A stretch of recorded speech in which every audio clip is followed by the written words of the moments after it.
All right. Mic look good. Desktop look good. YouTube look good. I look good.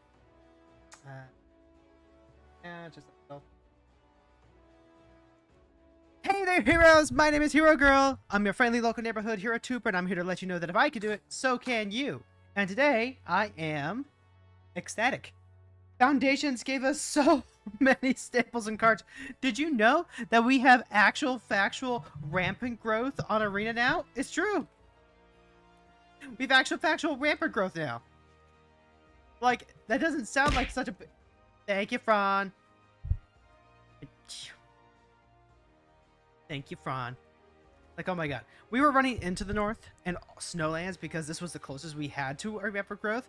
And now we just have actual factual rampant growth. That's big. That's pretty big. And right now, I'm just kind of making some changes here. I got an idea last minute to turn my Sigarda Host of the Herons deck into a modified creatures deck. Whereas before, I was running Sigarda as an Enchantress deck. I was finding that the deck was just running out of gas. So I cloned the deck. I started making the changes to the other deck to actually be a proper Sithis Harvest Hands deck. Since, you know, if you want to play Enchantress, which is a pretty good card to play. So I'm also just making those changes now. I might be giving cards like the Temperamental Oozewag a try. Modified creatures you control have Trample. So like that gives Sigarda Trample. But we're gonna be Voltroning Sigarda up, so I don't know if I actually play Oozewag. Probably not. The Guardian is interesting though because you modify whenever your modified creatures, or you manifest every time that your modified creatures die. That's kind of cool. We're gonna get some more living weapons here. So yeah, come on into the kitchen because we're cooking. Nettlecyst is pretty good for this. I want to try out the Colossal Dread Mask. Like, it's a frickin' 6/6 with Trample. Let's see. This one's a little less interesting because Sigarda already has flying. Batterbone gives Vigilance and a Lifelink. You know what? I'll give it a shot. And then you always want to check out your core for equipment. But warriors you control have double strike. Sigarda's not a warrior, so that's not fine. Spirit Dancer draws you a card whenever you cast an aura, but I'm not looking to be enchantments specifically. There's your Stoneforge Mystic to tutor and drop your equipment into play. Stonehaven Outfitters, one of the new cards. Equipped creatures get +1/+1 whenever equipped creature controls dies, draw a card. The Guardian is like a double size that. Stonehaven Pilgrim attacks if you control an artifact or enchantment gets +1/+1 lifeline. Nope, we don't need that. New. Let's see.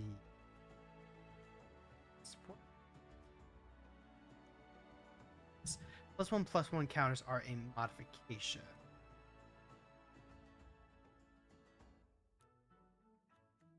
Let's see, this is support 2 draw. Shoulder to shoulder from good old Battle for Zendikar. Enters support 2. Catch it by Legax, can't attack or block, and supports 2. That might actually be okay here. Pretty sure you saw that coming through your Nahiri deck today. Ah. Greenwhite has so many +1/+1. That, like, if you really wanted to, you'd probably be better off playing,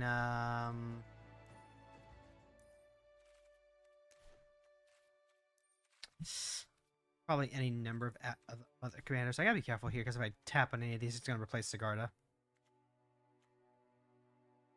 Let's see, the Shalai who already gives everything hexproof. There's Pelucrano. Like, I know there's the Elephant. Elephant's pretty good for this.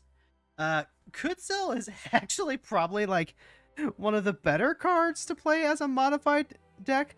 But this also goes into a slightly different direction where you're playing a lot of cards that just their base power is 0/0 and they come into play with a counter, or maybe they're smaller creatures that come into play with a counter. That's not quite what we want to do.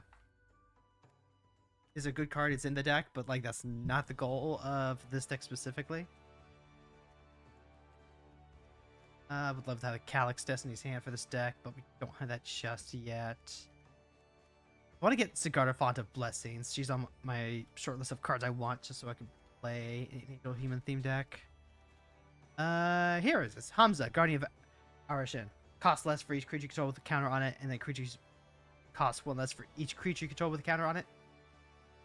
Like if you want to go with +1/+1 counters, that's an awesome way to do it. I've seen Aragorn and Arwen go nuts with +1/+1 counters, also with one of the other Aragorns.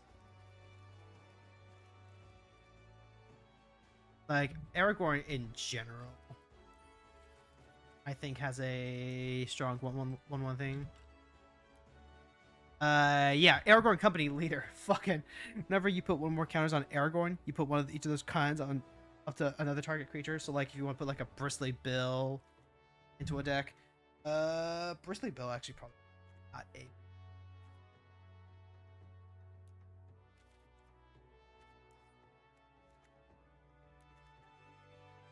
So I don't want to go too heavy on like +1/+1 theme, but I also don't want to get too lost in the sauce.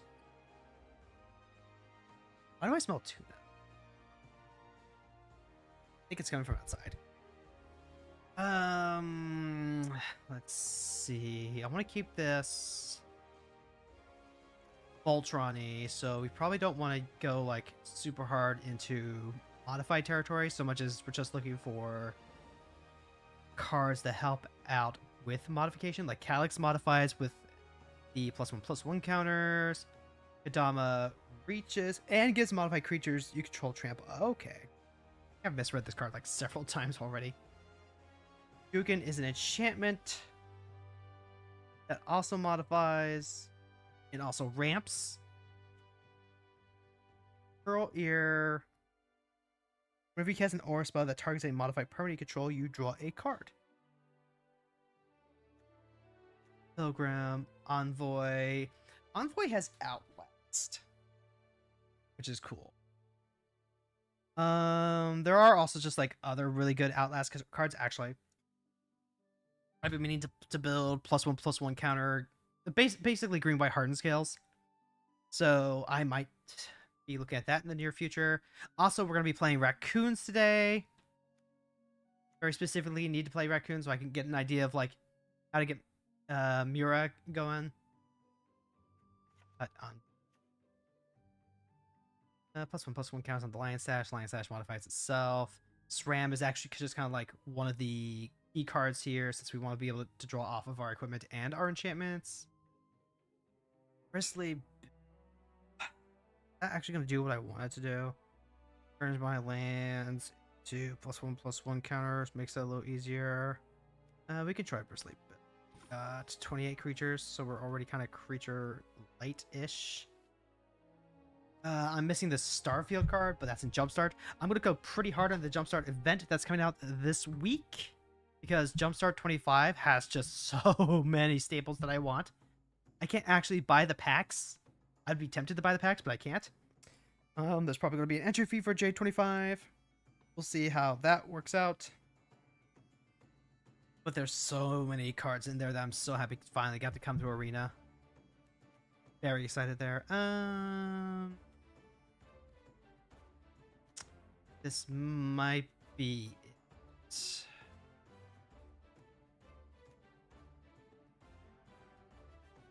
Actually, hold on.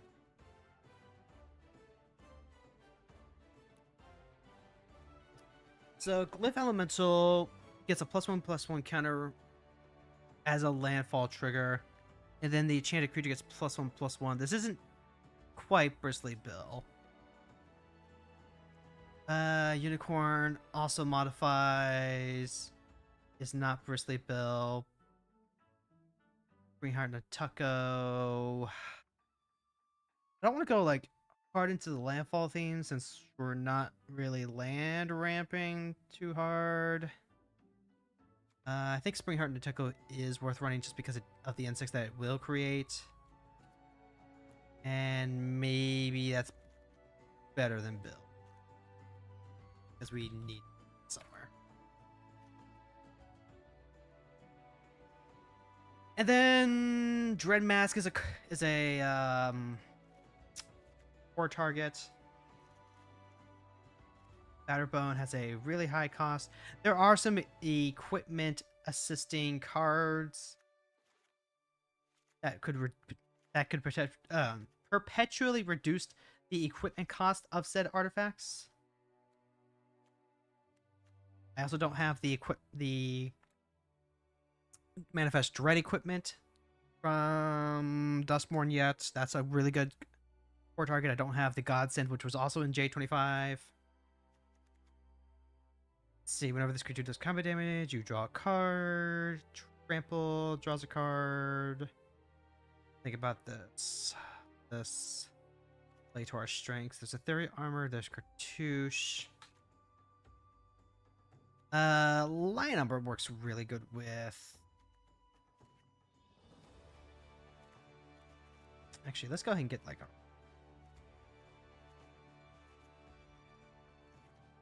So like, Captured by Legax is aura removal, but it do be an aura. In fact, what I may need to do is cut back on some of the other aura removals. Which also gets First Strike. All that glitters is here. I don't think we need a disenchant at this point now. Really, that's punishment, ossification, and reprobation. Sheltered by ghosts, and also the change of custody is actually really nice. Vanishing, seal, temporary lockdown for those aggro plays. We have so many enchantments, which kind of makes the maybe we have so many auras. I think we do need the Spirit Dancer now. If we just have so few enchantresses, if we don't have the Mess Enchantress or the Verdant Enchantress on Arena.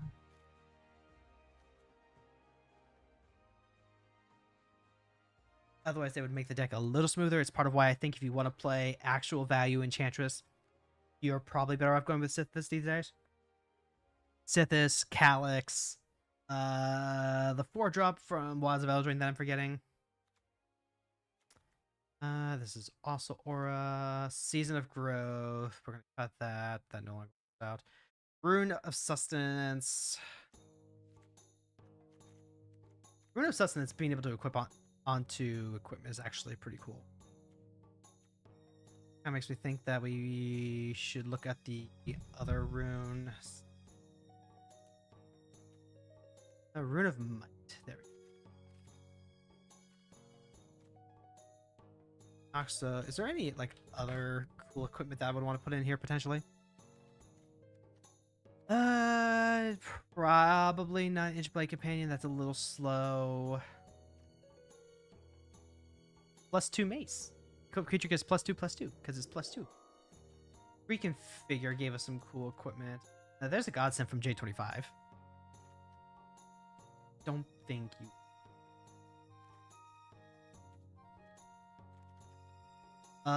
Sky Maul is pretty cool. Already snaps on. If a creature attacks, tap target creature defending player controls. Havlar. Havlar could also be good. Equip creatures you control that are enchanted. No, creatures you control that are enchanted or equipped have double strike. Okay. That's a fair cop. Or Mirrodin is another one. That's another living weapon type effect. One gives 2/0 in vigilance. For Mirrodin, it was mostly a red-white mechanic, so we're not going to see too many of those here. They do have some clues that can recycle themselves.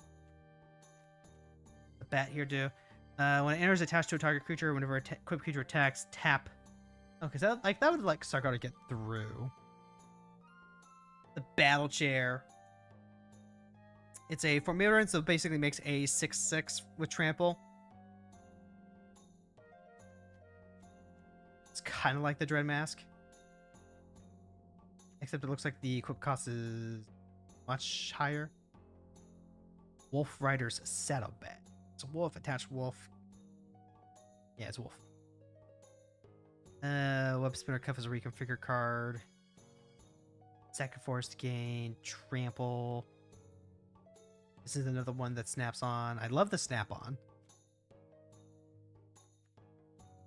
2 on a reach. 2 on trample. That's a shovel. Like we're not Celestial Armor. I don't think I have Celestial Armor. So Celestial Armor is unfortunately not going to be in the cards. Like I am like all spent out of wild cards. Ear of Virtue is kind of cute with that, with all the abilities. I'm kind of just like looking for like the top tier equipment. Try and get in here, or equipment that's just really, really good with a modified something. As long as it's human has lifelink. The Mythical Coat, pretty good. I don't want to get the Forge of Frontier on here because that does get awkward with the green enchantments. I would love Sword of Vengeance, but we don't have the wild card for that. Sword of Wealth and Power. Conducted Machete, this Manifest Dread, but it's not like the good Manifest Dread card. Yeah, Dissection Tools would be pretty good with this. And just like double check the auras. Like, you could run Curse of Silence. Curse of Silence is probably perfectly good to run here.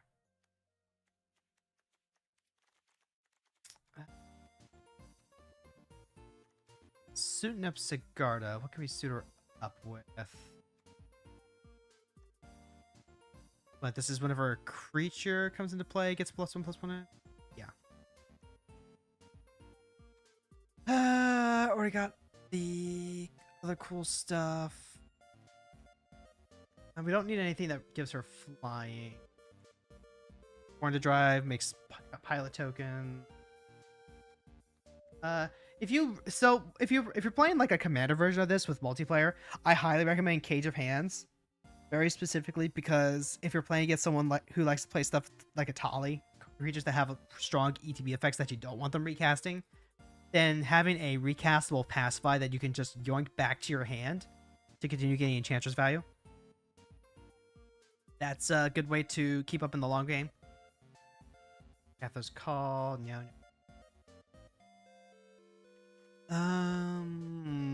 what else we got? There could be like a couple Disturb cards. Faithbound Judge. Face of Divinity. As long as there doesn't know the aura is attached, the creature has First Strike and Life Link. Maybe that's fine.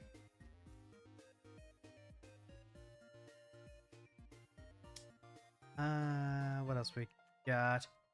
Tilled disturbs pretty nicely. Scales with enchantments, but we're not in a pure enchantment build, and space is already like really tight. I thought I wanted to put Twin Blade Blessing in here because it did have the flash, but we just play Sigarda's Aid. I don't have Angelic Destiny yet, but I want it. Tokens. Faith's Fetters is another really good one, especially in Commander. You can lock down Planeswalkers with it, artifacts. Sarah's Wings is pretty cool.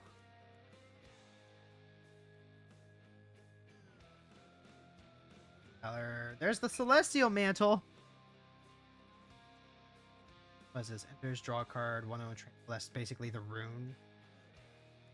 I'm probably just cutting the Sixth Sense. Gamma's Transformation is perfectly cromulent, but we have the Bestow version. Ancestral Mask also increases with the enchantments.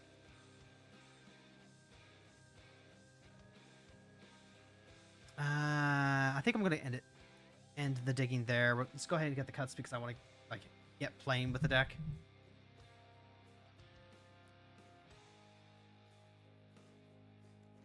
Creature count currently at 30. That's reasonable. Okay, so let's see. These are all the enchantments. I think I cut out 6 cents because we want our cards to be able to chain into each other. Audacity only draws a card when it's put into the graveyard. That's what the Rune of Might is going to help replace. So Rune of Might helps cut for both of those slots. Guys, I'm going to say it again. We have rampant growth on Arena finally. That's so good. That is so good. Oh my god. And then once Pioneer Masters comes out, I think that's when I finally start showcasing some of the budget decks. Some of the no rares cards. We do have Worn Power Stone here. Worn Power Stone, very good. Fire and Ice, Needlecyst, Mythril Coat, Underel, Batterbone. Batterbone is like 5 to.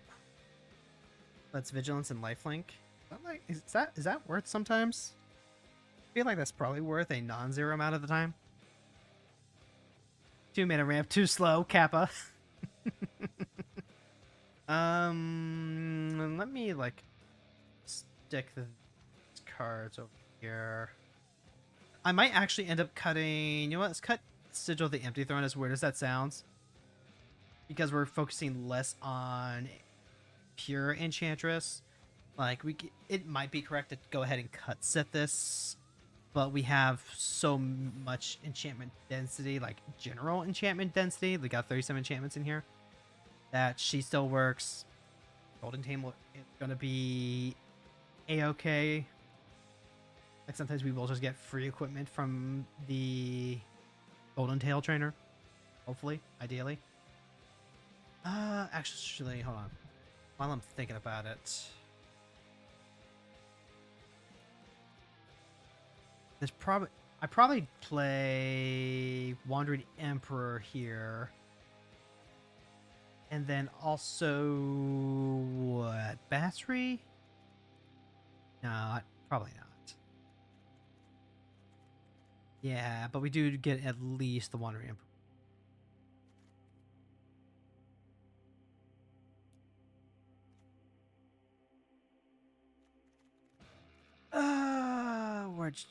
Where'd she go? Here she is. Alright. Captured by Legax is probably too cute for this. See if we can exist without the lockdown. We have plenty and many of ways to modify our creatures now. So the Lion Umbra. I really like the Lion Umbra, but at the same time, it's like, you're asking me to put this on a modified creature? Like, okay, we'll play your game. We'll see if it works. Plus 3/3 Vigilance and Umbra Armor are just... It's good. Umbra Armor on Sigarda is a great combination. I love it so much. I would love to have Snake Umbra, Elephant Umbra. Oh, God. They're just, like, good Umbra cards that do so much of what these other lesser enchantments are doing. Shelter by Ghost, Rune Sustenance. Do we need Dog Umbra? Dog Umbra is kind of great because it's the Umbra effect. Actually, you know what? I've talked myself into it. Let's take out the Lion Umbra. Leave the Dog Umbra in since it doubles as a pacifism. There's the All That Glitters. There's Sentinel Eyes. Ethereal Armor. Cartouche. Take out the Cartouche, I think. You don't want to cut like too many of the auras. Otherwise, the dearth of enchantments that I was just talking about lessons like Nano down to 33. Sterling Grove searches for enchantments. It also gives the other enchantments Shroud. It means that our enchantment creatures are not valid, become not valid targets. How many enchantment creatures do we actually have?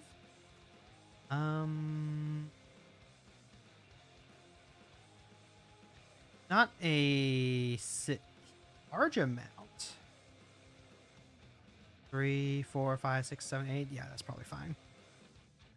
This is kind of a mess of a deck, but I wouldn't have it any other way. We need 6 more cuts in order to make this work. Let's take a look at, let's see, our ramp package, which currently includes cultivate, layer of cultivation, power stones. That way we can kick it from 3 to 5 and get Sigarda out ASAP. And then while we're also thinking about it, sort out our removal. Farewell, Conquerors, Emperor. Start putting it over from chains over here. Sheltered by, I was very happy with Sheltered by Ghosts. I was. Ossification. Ossification is a little awkward because even though we're running like 16 basics, sometimes you just don't have a basic for it, and sometimes you forget. Was that all of them? Yeah, these are the only enchantments. I guess like there's Hydra. We're not gonna use the elk to bestow on Sigar. That's silly. There's an Nintoko. Cutsilla's cool. Maybe we do cut out the Kadama. This grabs basic lands though. Gives the modified creatures rampant growth. Kadama might be cute. I cut the Kadama. Yeah, I ended up cutting the other bestow cards. That makes me sad. As far as removal goes, 3, 4, 5, 6, 7, 8, 9, 10, 11, 12, 13. Get a Witcher in there. Wonder what my settings were that kept the Witcher from showing up. Realize that I'm probably not spelling the Witcher the correct way. Go into lands. Witch Enchanter. Groan as chat all flies to their keyboards to type this enchanter. I got your number, chat. I got your number.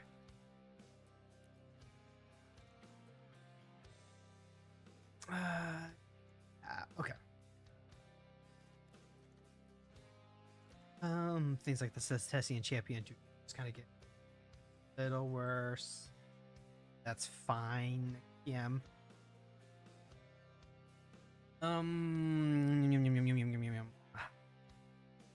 Got Enchantress's Presence. We've got Champion, but Champion gets a counter and becomes modified, so that's actually okay. I love Eidolon of Blossoms. Eidolon of Blossoms is my best friend. And then we're still running Sithis is right here. Sithis is right there. As far as like ramp goes, we're running a bunch of the 1-drops. Oh, I guess we technically have Kami here as another enchantment creature. Technically, sometimes it's an enchantment creature. Sometimes it's just a 3-mana draw 2.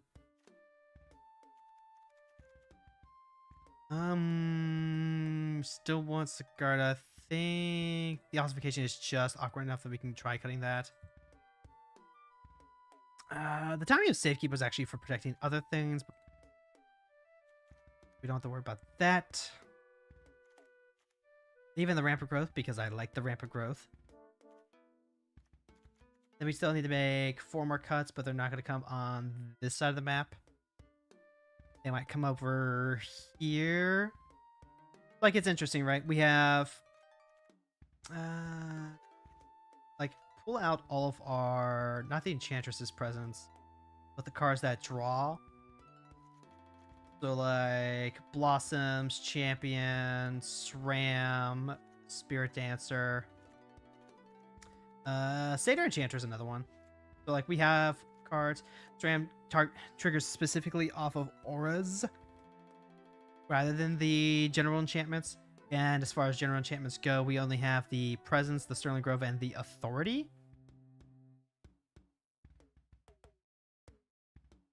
I don't normally cut Authority, but here I'm willing to make the exception. Havelock's kind of like a bestow card if you squint.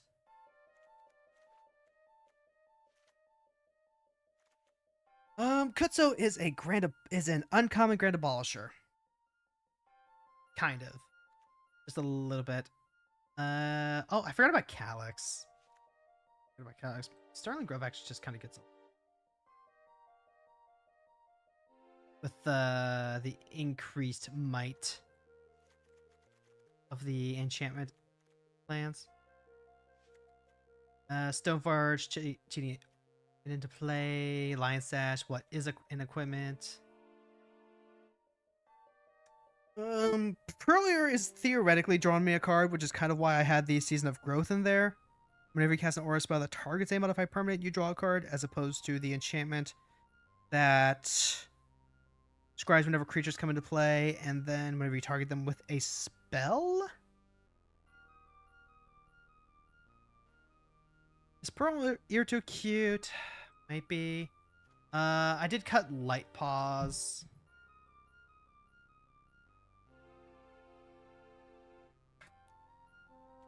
Yeah.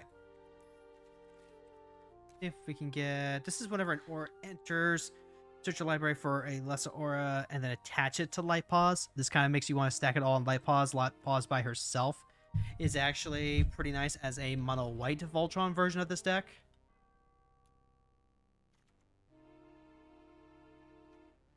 Let's see. But just having the draw should be enough. Kami Transients also trigger whenever you cast enchantments. If an enchantment is put into your graveyard from the battlefield, you can return Kami to your hand. I think if we're focusing on Sigarda, then that's good.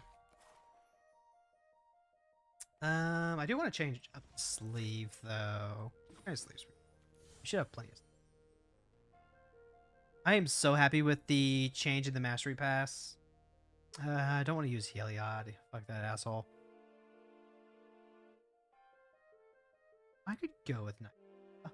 Bandit, hey, thank you so much for stopping by. Let's see. You know what? Kind of like going with the Wild Event Drain here. Alright.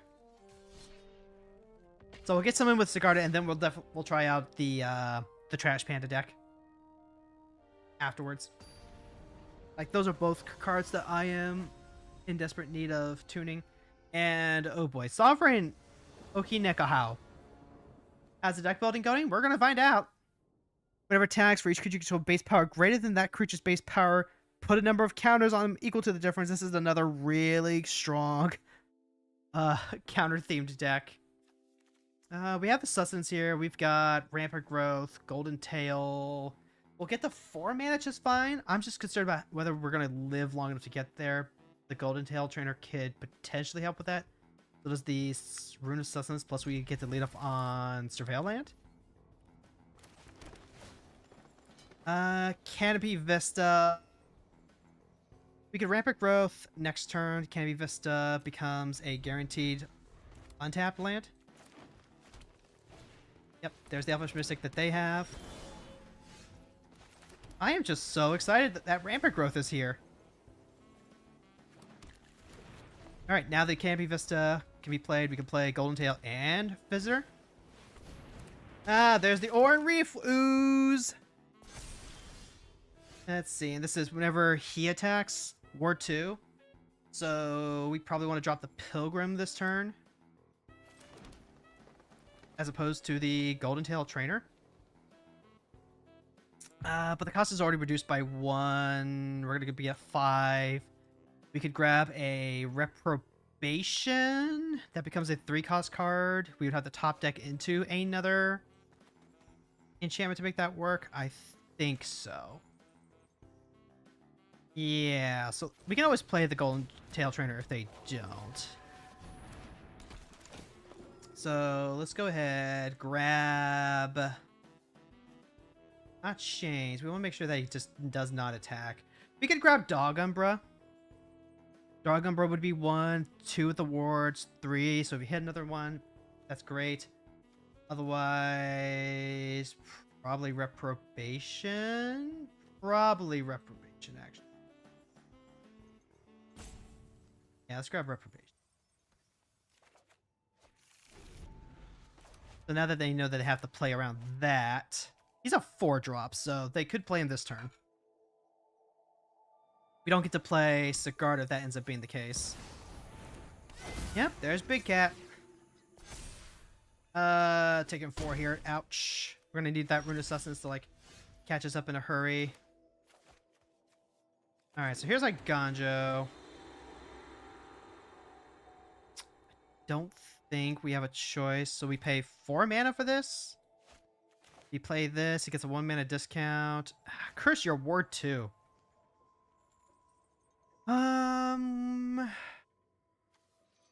If I had thought about that, I would have grabbed the Dog Umbra, actually, because what we could have done is go after the Oran Reef. The Oran Reef is already getting put 1 counter on each creature controlled with a 1/1 counter on it. I think we just kind of eat this.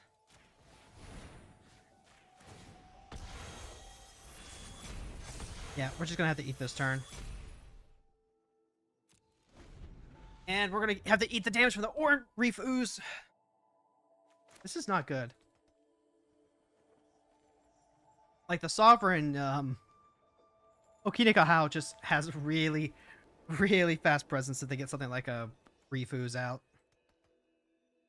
I can play Sigarda. See, what is this? Whenever another creature enters, gets a +1/+1 counter. And as long as it says 3 or more counters, it's a knight that flies. Oh, and then also Amangel proliferates.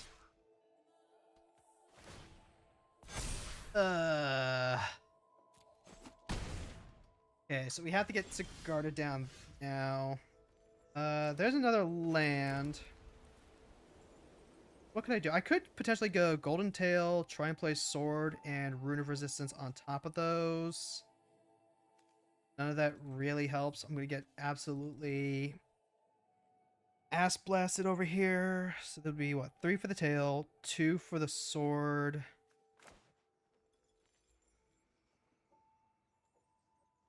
I think I just got to get Sigarda online.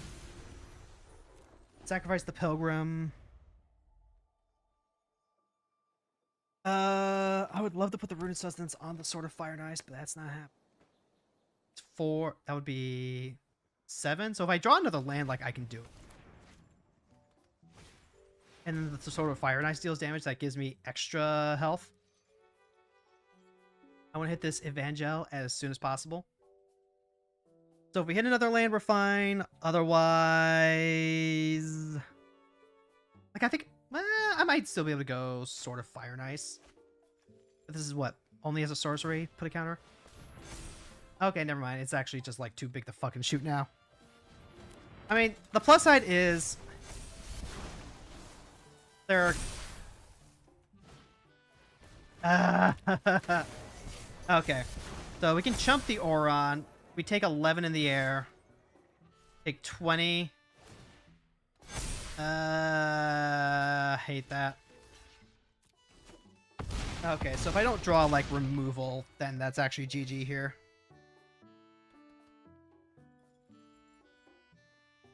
Yeah, they can use the Sovereign.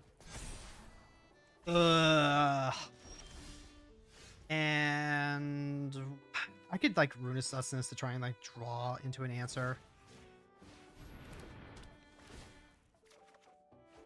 Yeah, no. Rip. Ugh.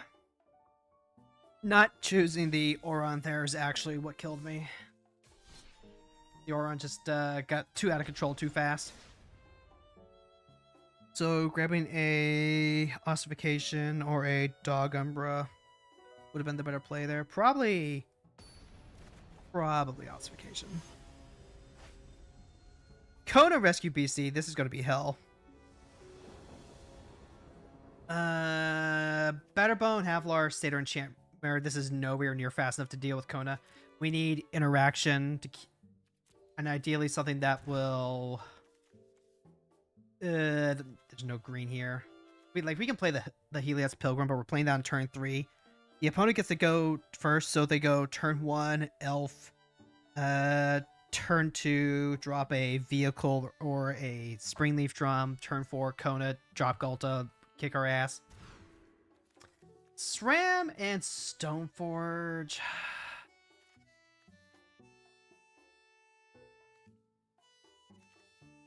I mean, I guess put back the Dread Mask, particularly put back the Rune of Might. Stoneforge and the Dread Mask might actually be what we need to do, since that might be fast enough. They're playing mono green. Yep, there's the Elvish Mystic. So we'll go ahead, we'll put the Grows into play. What are we going to grab equipment-wise with Stoneforge Mystic? Stoneforge Mystic is really good in blue-white equipment, because then you can grab any of the shields that also... What did I tell you, chat? What did I tell you? Okay, so now I just have to pray that whatever I get can beat whatever they have. Otherwise, we're just fucking dead. I can grab Shadow Spear to potentially help us race. Batterbone is too much to equip. Lion Sash doesn't do enough. Nettle Cyst. Mithril Coat would be good for giving us like a blocker. I think I grabbed Shadow Spear though. And now we hold on to our ass. I'll play the tap land. Yep, okay. So here's Kona. Kona's gonna tap down. Kona's gonna drop down, I don't know, the Rex card. Okay, it's gonna be Kogla who fights Stoneforge Mystic. And now anything else that we try and play is just gonna get destroyed by Kogla attacking over and over again. GG. That went somehow even worse than I thought it was going to be. Like, they drop an Emrakul or an Ulamog that's already, like, gonna be near impossible for us to beat.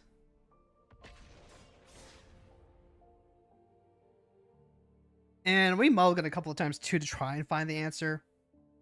But they had the exact start that I said that they were gonna have. And it's like, unless you have the Bolt to deal with Kona, how are you getting past that? Nicol Bolas, God Pharaoh. This is another obnoxious one. We've got Kami to potentially try and ramp us out, but we don't have any actual payoff. Like, both Anitha and Golden Tail just eat removal. Jugan attempts to ramp us. But this hand doesn't have, like, any actual payoff to build towards. Banshee, like, can hit artifact removal. Okay, Flare. Kutzo's really good. Rampant Growth. Okay, we can keep this. We can lead off with Command Tower to Brushland Snow Cover Plains or Snow Cover Plains.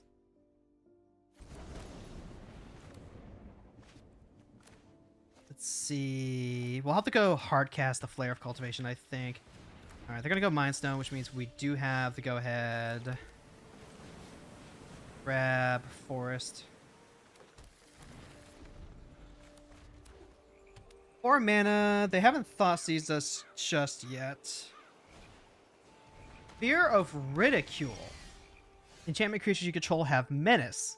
Whenever one or more enchantment creatures you control deal damage to a player, exile a random creature from our library, create a token that's a 1/1. Except it's a 1/1. Well, we have the Banishing Light. I would love to have this Delighted Halfling stick around. So, let's think about how we want to do this. I could play Kutzil into Delighted Halfling. Ridicule probably gets through because then they just kill the Kutzil. I think I'm fine attempting the Banishing Light here. And then we can go ahead, drop the Halfling. At this point, I'm going to leave the Halfling up, even though I could Flare of Cultivation. Because if they don't have the removal for the Halfling, then Sigarda gets to resolve, and they have a really, really hard time actually being able to beat her. We could also, like, just use her to help us play Kutzil, and then Flare. So that way... this kind of forces them to have, like, 2 removal spells.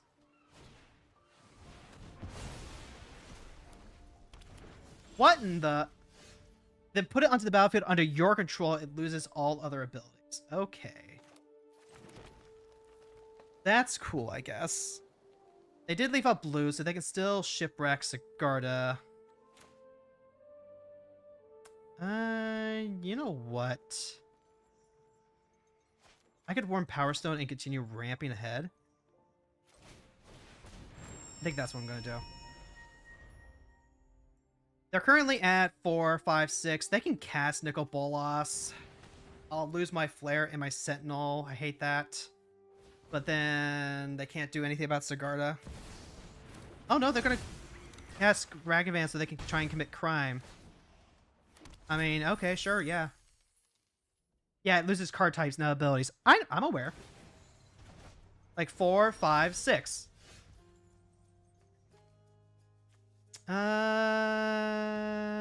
Let's see. 4, 5, 6, 7. I can play Kutzo. I can also, like, remove the half lane. I can also hold the seal.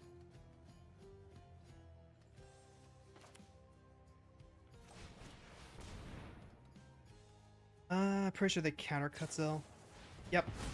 There's the wash away that they were waiting for. 4, 5, 6, 7. They have enough to cast Bolas. They plus him to make me exile 2 cards from my hand. We don't care about that as much. I don't really care about doing that. We top deck into... Actually, hold on. Why didn't I just play the Flare of Cultivation? I should have just played this. I had the mana to do that. Fuck.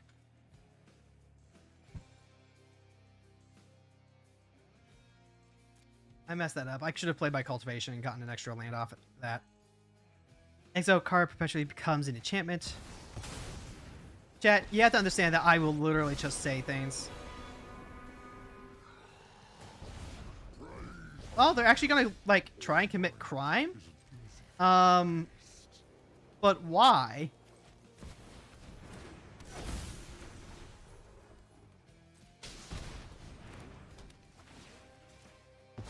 Like, I know Amy always says, no, you should commit crime, but, like, why? There's no reason to. Like, remove the cards off the top of my deck. You just hit a card that, like, does nothing. Okay, so now they're going to Siphon Insight. A lot of the answers that we have in our deck for dealing with Sigarda, or for dealing with creatures, don't deal with Sigarda. Like, we don't have any prison cards.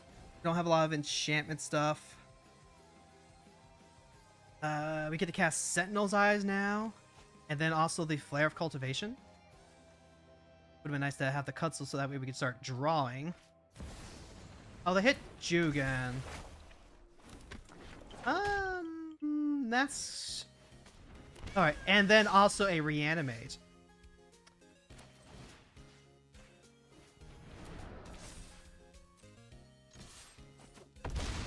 Alright, well, we're just going to start crunching in.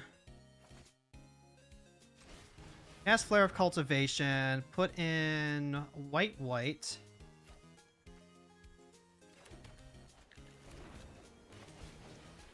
Put in another green.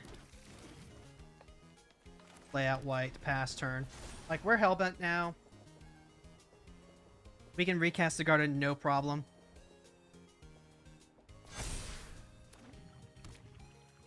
Reanimating and getting Jugan. Okay, so this does draw them a card. But they only if they attack with both. I get to block Kutzo if they do that. Okay, yeah, you get to Siphon Insight off of me again. But now they have targets for the enchantments, so that's actually not awful. And then I still have cards in my graveyard. Sentinel's Eye's just like the 2. Oh god. What do I have that I could potentially... that they could potentially play that would be flash-based? I think I just want to deny them the card advantage regardless. Like, they might have a Cataclysm that deals 2 to each creature, but then they lose the Jugan token.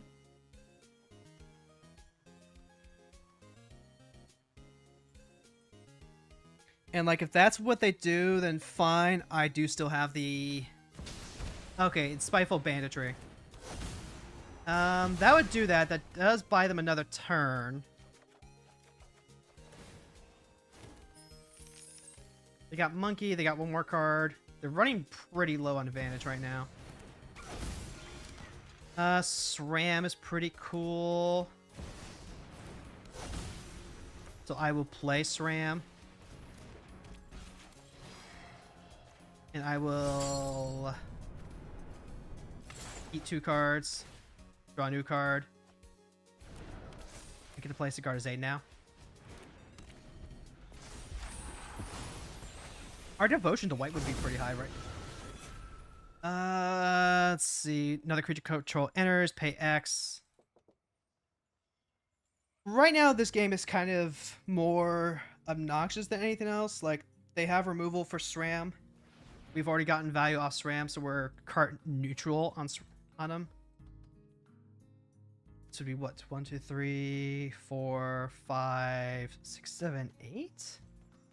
Might be worth putting Nykthos into this deck.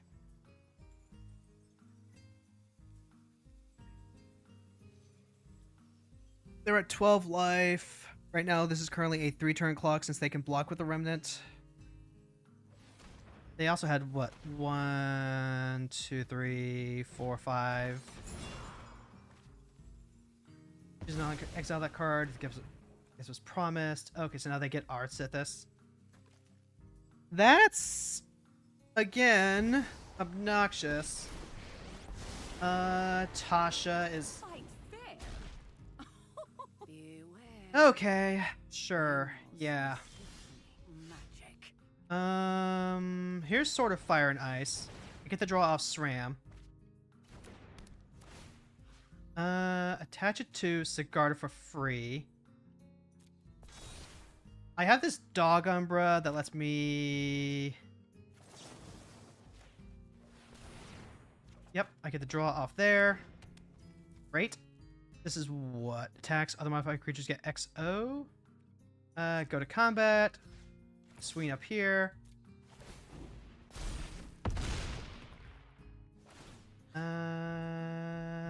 Shoot him again. Ooh, there's Eidolon.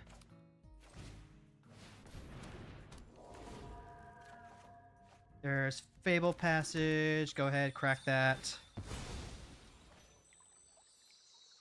We're just gonna, like, leave no cards out, I guess. Tasha modifying my creatures for me. That's true. Because modify is just like having a counter on it, right? Alright, so here's Bolas coming down, right? 6. Yeah, they're gonna go ahead, play Bolas. Take him up to commit crime. They hit Wolf Willow Haven. Good job there, loser. Okay, there we go. Sigarda. Okay, so yeah, Sigarda is a really hard card for control decks to get around because it's pretty much Wrath or nothing.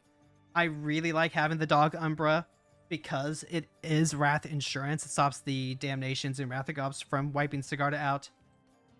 Tasha is tricky. There's a couple of cards that's probably not, like, right from the get. Like, they don't really do anything if they hit the Nyxborn Hydra with her ultimate. They could have, like, gotten... Yeah, if it's an attachment, you have to control, but any counter counts. Yep. That's about right. They really should not have let me keep the Sentinel's Eyes. Because remember, the first time they played Nicol Bolas, they used this +2 to hit the Swords to Plowshares off the top of my deck. But if they had used the +1, then I actually would have lost Sentinel's Eyes, and that would have been lost. That would have been well, a lost aura that SRAM can draw off of me. It would have been a lost recast, lost power, lost protection. But also, I guess no, because I had the Flare of Cultivation in hand too, and I was just thinking, oh, I could, If I'd actually done that, that would have been a moot point. But no, in this case, they actually did lose because they did not strip the remaining cards out of my hand.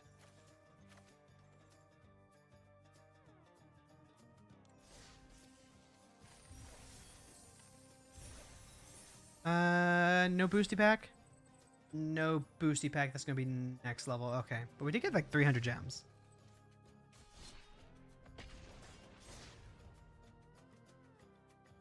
Let's see. I'm trying to think. Oh, wait, hold on. We can actually add the Nykthos if I have it. Pretty sure I have. I should check to make sure I do.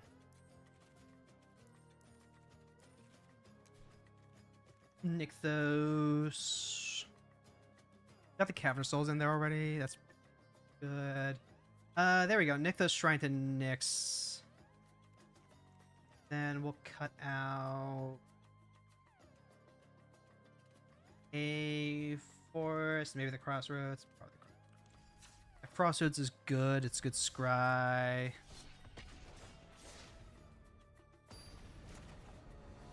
But I also don't want to think too. Akona again? Alright. We are on the play this time. We've got Lamra Elf into Haven. But none of our Greenlands actually do what we want. This one is Elvish Mystic. Path to Exile kind of helps out there. We've also got Trickster's Elk. If this had Flash, it would be better. The Path to Exile kind of shores it up a little bit. I think this is worth running.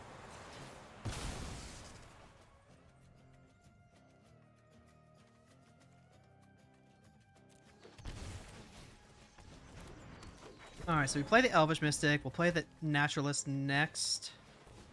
Yep, there's a Lamwer Elf.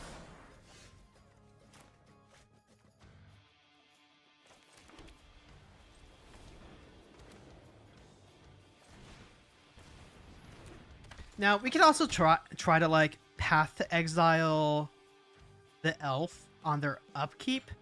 That would potentially slow them down. Akona Matata. Trying to think. We also have the option of like trying to Rune of Might now just to like cantrip and draw. I think that's what I'm gonna do. We can attempt to hit an actual answer, but that ends up not being the case. Unfortunate. We're gonna have 4 mana on our turn. There's a Selvala. There's a Witch Enchanter. Okay, so Zavala is big ramp. This is X mana of any combination where X is the greatest power, so she taps for 2 currently. She eats 1. That's a net of 1. That does accelerate. I don't think that's as relevant as what I would like it to be. This is unfortunately one of the problems that I was having with the deck trying it out leading into today. Is that if I can't get like any of the engine cards, the deck is potentially going to stall. And Cigar is actually going to have a hard time punching through some of the other creatures that they can just drop. Alright, so right now... Rune of Sustenance.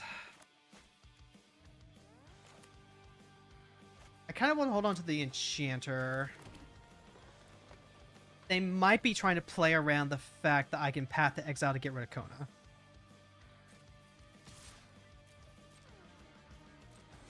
Alright, so we'll do a bonk. We're not going to play Sigarda, so that does telegraph that we have something.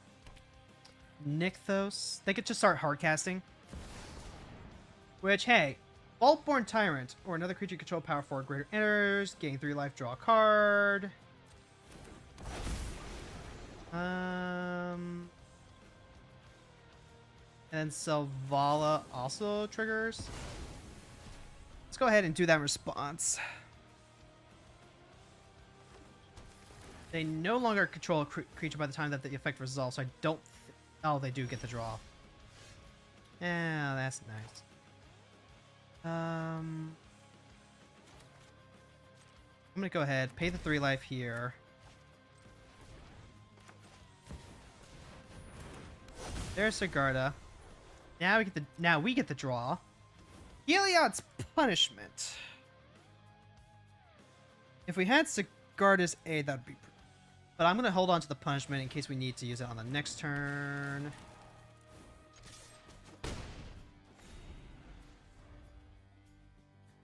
They're already at a strong amount of mana. The shields are down, so they're gonna go ahead and do Kona. If it's an Ulamog, that's fine because now I can Heliod's Punishment that card. If it's Galta and they drop everything, I am in super danger. Okay, so they're gonna Utopia Sprawl before they play Kona. No, they're doing this for Nykthos reasons. Defense of the Heart. See, I would have loved to... God damn it. Oh, hey, there's an Emrakul. Alright, well, the Emrakul is less of an issue than the Defense of the Heart is. So, how do we want to do this? I can... Heliod's Punishment, the Emrakul... Wait, can I just... I could potentially one-shot them.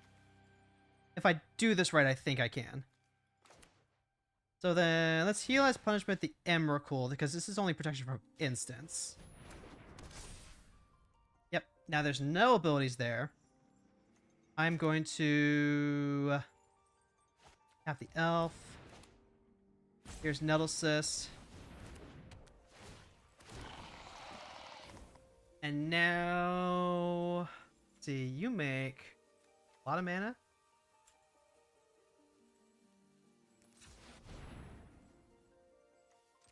Equip onto Sigarda.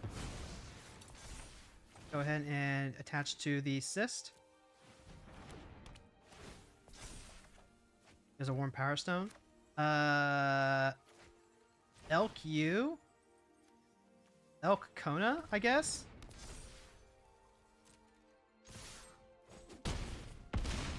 You're at 4. Alright, so they get to search for, like, any creatures they want. Trying to think. They could grab fucking... if they're playing the Titans Industry card, I think that shuts us down.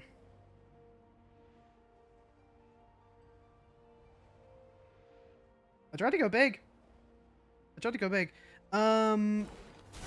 So Silverback Elder and Titan of Industry. Okay, yeah. So they blow up the Nettlecyst. They have a reach card, which means I get punished and lose the rune as well. They get to go back up to 5 life. Whenever they get to cast creatures, they get to blow up the Heliods. Ah! I knew this. I tried waiting till the last minute. I tried, chat. I tried. 13. That's a World Spide Worm.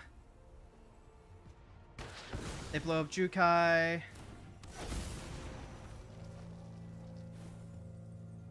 They just need one more creature and they could blow up Heliod's Punishment. Yeah, we'll call it there. Well, I'm trying to think. What could I top deck that would actually, like, get us there? Yep, there goes the Nettlecyst. I guess I'm going to take a draw step.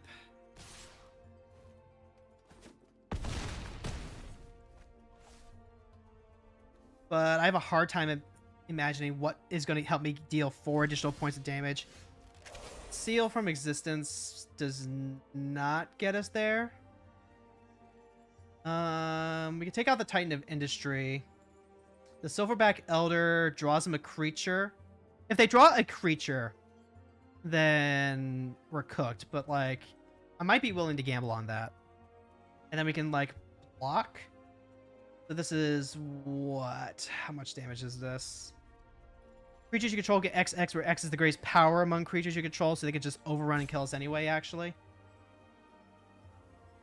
I mean, I guess show me that you can do it. Or show me that you remember what your cards do.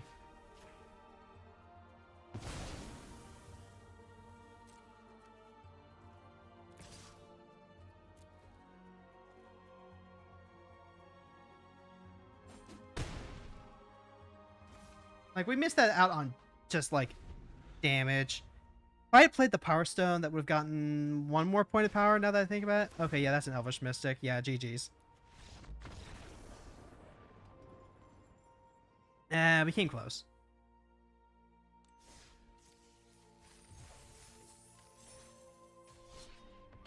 Try it one more time. I think the deck's... I think the deck is there. I might need to just, like, redo the shell a little bit. Because when you get... I don't know what to do when, like, we just get hands like this, though. We're on the play. We have Cigar's Aid, Spirit Dancer. We have enchantments, but no acceleration. And we're going to be up against Crucius combo. So, like, we need... What do we need? They do the stupid molten gimmick. When the thing dies, they get all the mountains into play, right? Right? Having Banishing Light, Seal from Existence, kind of works, but not really. Counter Magic doesn't work. You think Defensive Heart can win games, but it's just not a good card in the blind? It wins games because it just, like, grabs your two best creatures. And if you have a strong enough toolbox, it stabilizes so hard. It's really strong against the go wide decks too. Like the Arabella deck. You can just brain out two big uglies that stabilize you, like the Titan of Industry. Like, you get so much utility. It doesn't have the Avengers Zendikar Prime Evil Titan style win condition. I think we mold this. Okay, this kind of works. I'm gonna be less worried about ethereal armor. Yeah, we'll leave the all that glitters. We need to hit like one more land to actually make this a playable hand beyond just using the Crucius.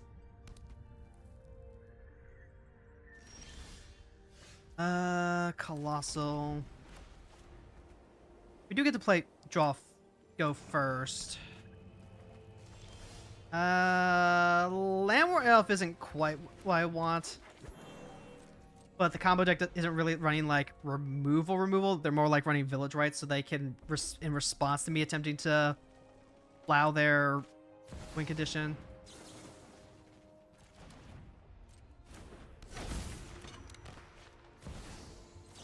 Alright, let's go ahead and just get rid of Crucius now. Slow them down.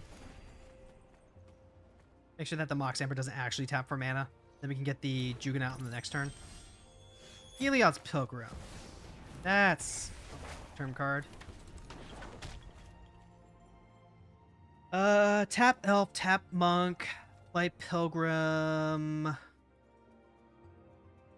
Yeah, but what if they're not going wide, then it's just a dead card? I mean, if they're not going to go wide, then you're already playing a matchup where your creatures are going to be so much bigger than anything that they put out. And if it's a dead card otherwise, then you probably just like loot it away somehow, yeah? Anyway. I could play the Heliod's Pilgrim. And then I need to find something that deals with it permanently. I could also like just grab a land drop. I hope that's not where I'm at right now, where I have to use a Pilgrim to grab a land. I'm trying to think. Sheltered by Ghost, Sprawl. It's not gonna spark joy. Oh god. As bad as it is, like, I want to grab the Heliod's Punishment. I want to grab... Oh god. So, Heliod's Punishment, right? Let's just eat our vegetables, grab a land drop.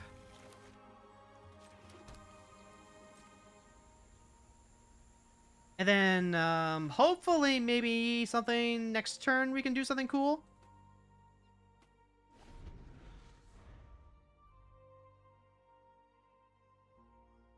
Like, a card's strength is not necessarily determined by how often it's a dead card. right?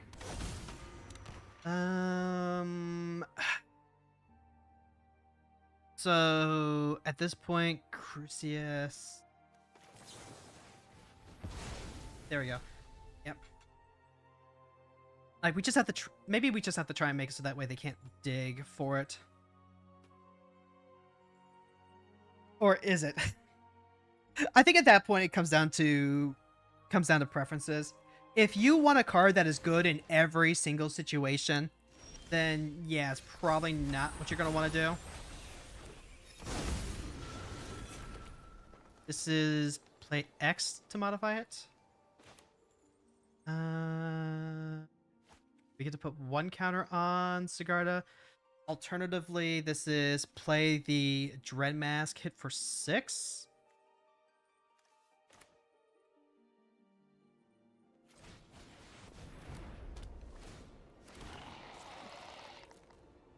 Pay 0 from 0.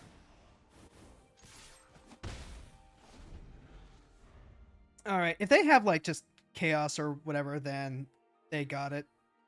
There's only so much I can do right now. I can try running out Destiny Spinner and all that glitters. That's a Chandra.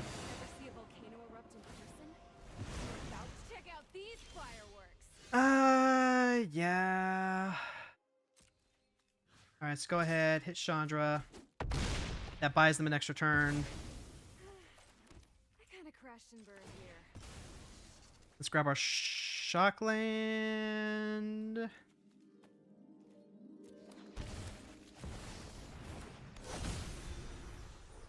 Yeah, if you want a card that's good in every situation, then it's a card that's good in every situation. Okay, yep, there's Crucius. Crucius gets to do his thing. He gets to search for the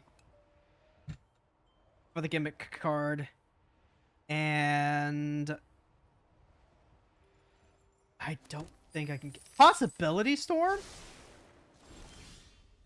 Oh, hey, farewell. I can't actually cast that. So here's Destiny Spinner. Here's all that glitters. Here's big punchies. And like, we tried. I couldn't draw enough removal.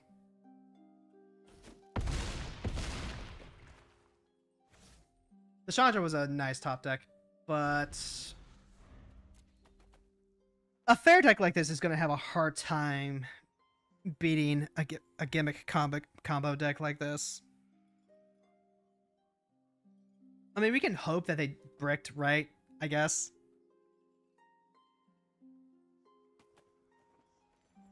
I would have been tempted to drop the farewell. Maybe you just need to go faster. I'm going as fast as I can. Okay, so this is what, when it dies, put all the cards exiled onto the battlefield. They don't even come to play tapped.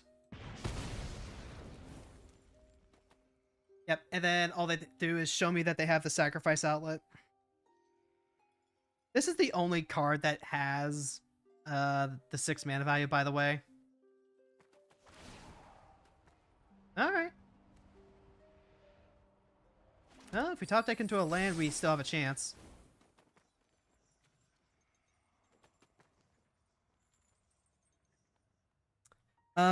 They might have drawn into a Village Rites.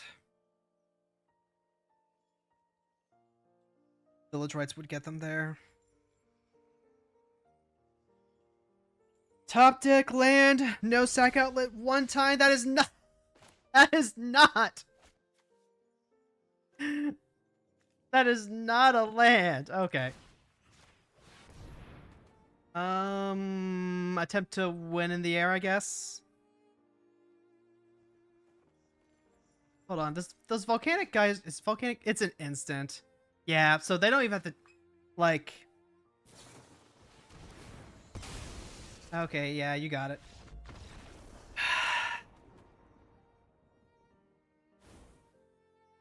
Okay, and it is dies. So like, it's not worth holding up the Swords of Plow or the Path to deal with that specifically, because they play the cards that require the sacrifice as a cost to get around that.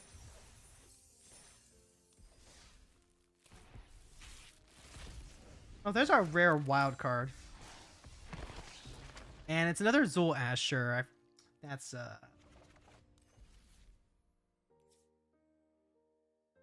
we did update the wish list.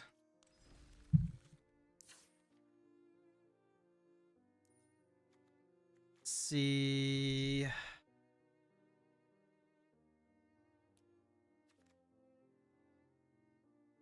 There's like so many cards in here. Sigarda is one of the ones I want to grab, so I can go ahead and build that angel theme deck. I want to see if we can get the rest of the vehicles. Averna does not have enough Cascade cards to support herself as a commander. I think you're just playing the retrace card over and over again. So that's something to keep in mind, but I do want to try building her. I thought about getting the Resourceful Collectors because we are playing raccoons. Jamoka's Command would be a very nice staple to have in green-white. What else we got here? Nature's Will would be so freaking strong in Derevi. Bloom Tender is probably like one of the go-to cards to craft right now, because it is a brand new 2 mana dork that taps for multiple colors. That's really good. The Stormkirk Noble is brand new for vampires. Gadwick recently got a modification. It triggers on attack now, no longer on hit. Brygon is exciting. This is just like remove a +1/+1 counter, draw a card. And then also it's heroic. Starfield Mystic. That's another jumpstart card. I'm probably going to hold off on crafting anything until after the jumpstart event, since the jumpstart cards... Will it let me? Ooh, it will. It will. So what do we got here? I want to make the Blood Gift team for Kalia, Falcon Wrath Marauders for Markov Enforcer. Stormkirk Noble is a... That's a rare. Okay. There's a Jumpstart event? Yeah, tomorrow there's going to be a Jumpstart 25 event for all of these new cards. So like Blade Master, Scion of Opulence, Krenko, Anji's Ravager. A ton of these are actually just for the Red-White Odric deck. TBH. Sprout Sire. What cards I think I just need? We got Baby Cakes in Arena now. There's Venser. Let's see. Dustbringer's there. Bertoloth. Nice little Beastmaster. Yeah. Yeah, we'll hold off on that for now.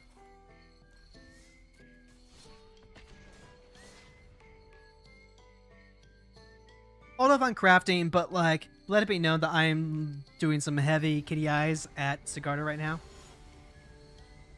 We just want to make get some more of the commanders going. As far as like speed of this deck, I'm not sure how to make it faster without just like out and out turning it into a ramp deck. If we have so much ramp already, and that was just, it just felt like a bad hand. Sheltered by Ghosts isn't bad. There's Generous Visitor. We have some interaction, but this hand unfortunately kind of gets stuck. Oh, why? I mean, I guess there's Spirit Dancer. The auras that attach to it make it go big. We're on the play, so I'm fine with this. Well, not fine with it. Having Nick those out makes this a little awkward. Ooh, Selfless Savior.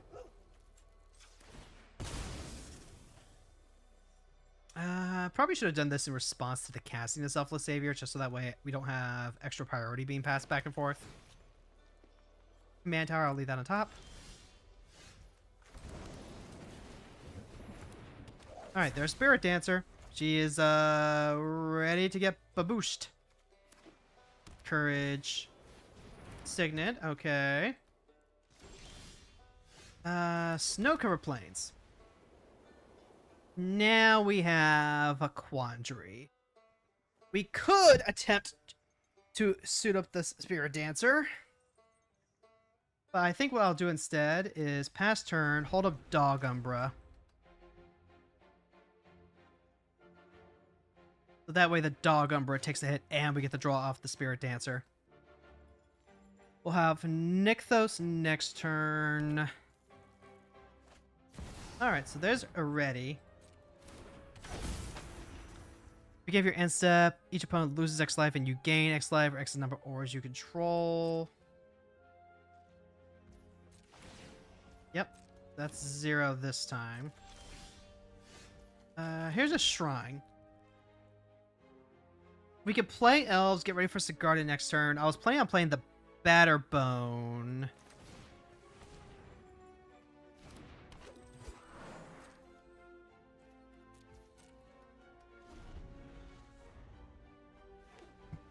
Just trying to make sure that we hold up protection for Spirit Dancer, since that's how we're going to go. Next turn, we can play the Elspeth Conquers Death, get out the Already, make it a little easier to come back. Petrify. Can't attack, block, and activated abilities can't be activated. Yep, okay, so that's going to start draining us for 1. They can't actually do anything about Sigarda. And that's tilled, yep. They've tapped out now. Pass to the attacks. Okay, this is a scenario where I need to hit Sigarda.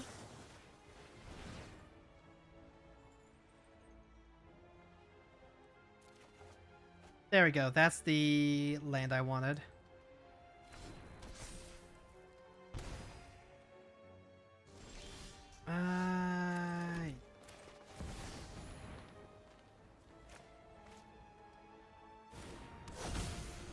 Alright, Sigarda's down.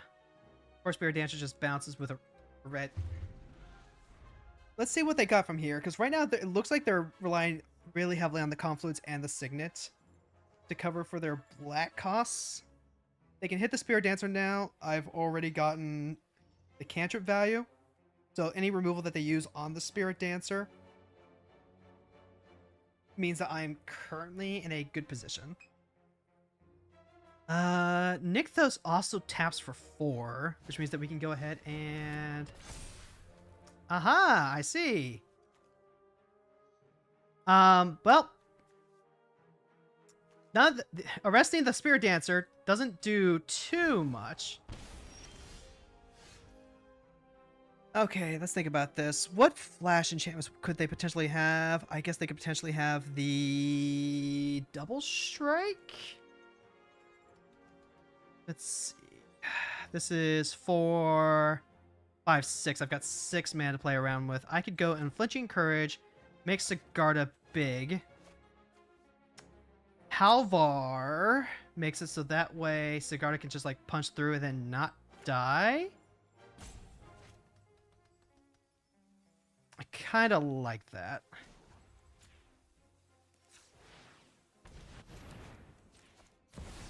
Means that their wraths are so much worse.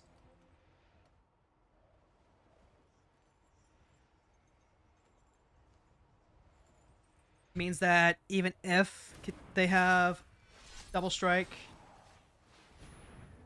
then...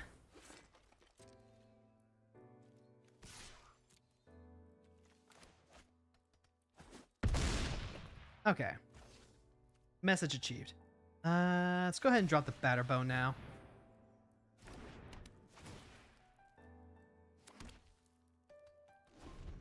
Batterbone does give them another enchantment target, but Sigarda's going to be coming pretty hot and heavy with the Unflinching Courage here. The sword also adds to the pips. So now we are 1 land away from being able to go Calyx, Elspeth Conquers Death. I guess Sigarda's not enchanted though, so it doesn't copy.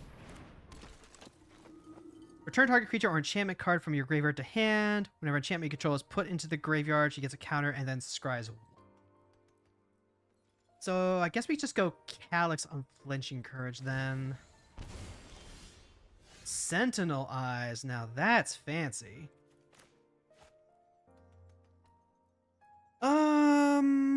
How do we want to do this? Let's go ahead and make white.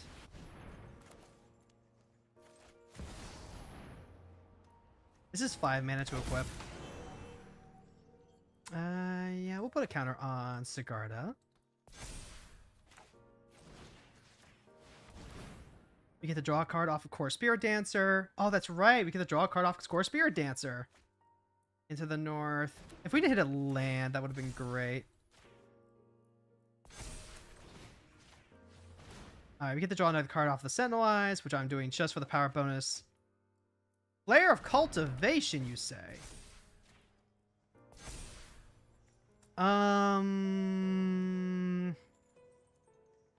What is this? Enters. They get the Scry 1. I don't want to give them the card selection right now.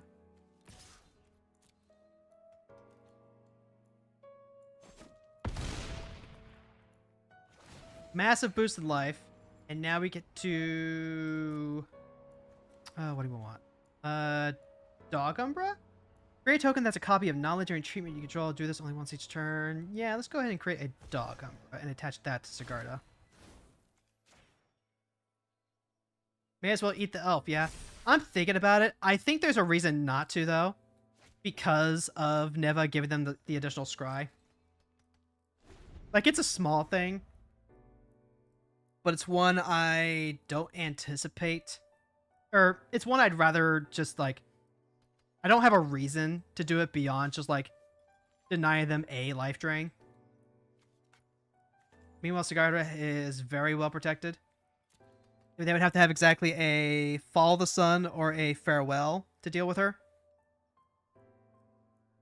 Meanwhile, next turn I can go ahead, just drop the Elspeth Conquers Death, suit her up with the Batterbone as well. Fates Unbroken exiles Calyx. I'm fine with that. Because Elspeth Conquers Death just gets rid of Catilda. They don't get the lifelink.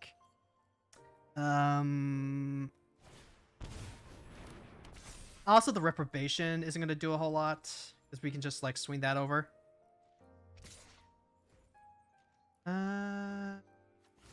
Yes. Question mark? Like, the Reprobation doesn't keep me from blocking. And I think they forgot that the Reprobation would let them do that. Whoops. Yeah, that's what we want to do with Sigarda.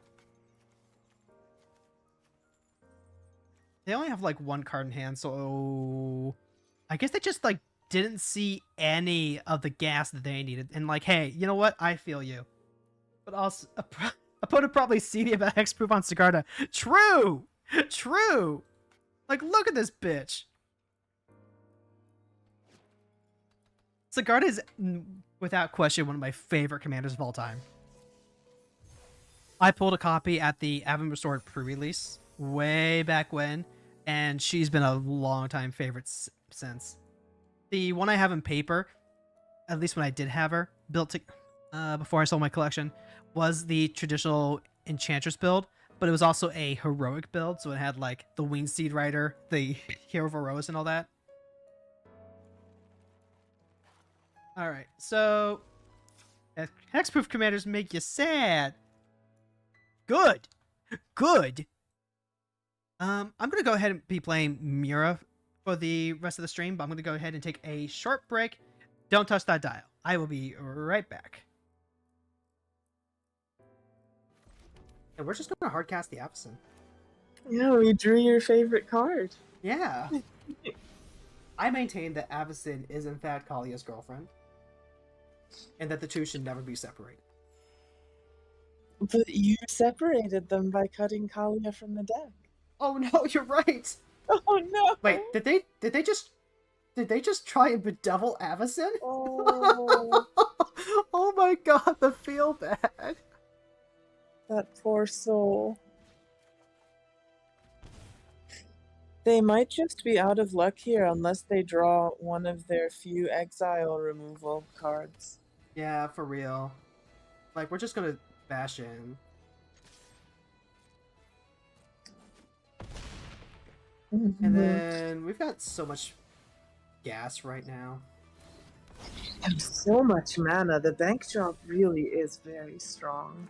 It is absurd. I want to start getting some life too, so we're also going to drop a Bane Slayer.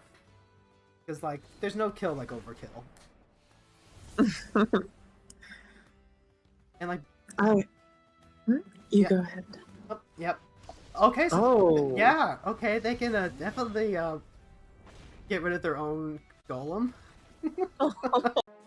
And... Why is he moving back? Like, I mean, if he has a Skull Knight, then, like, yeah, we actually just lose.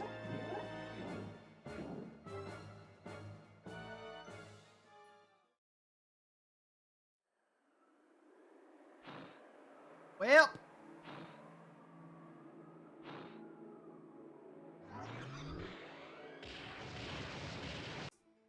Let's see, the blue version has flying, the red version has first strike. I think I actually might be fine trading my Brackus for that.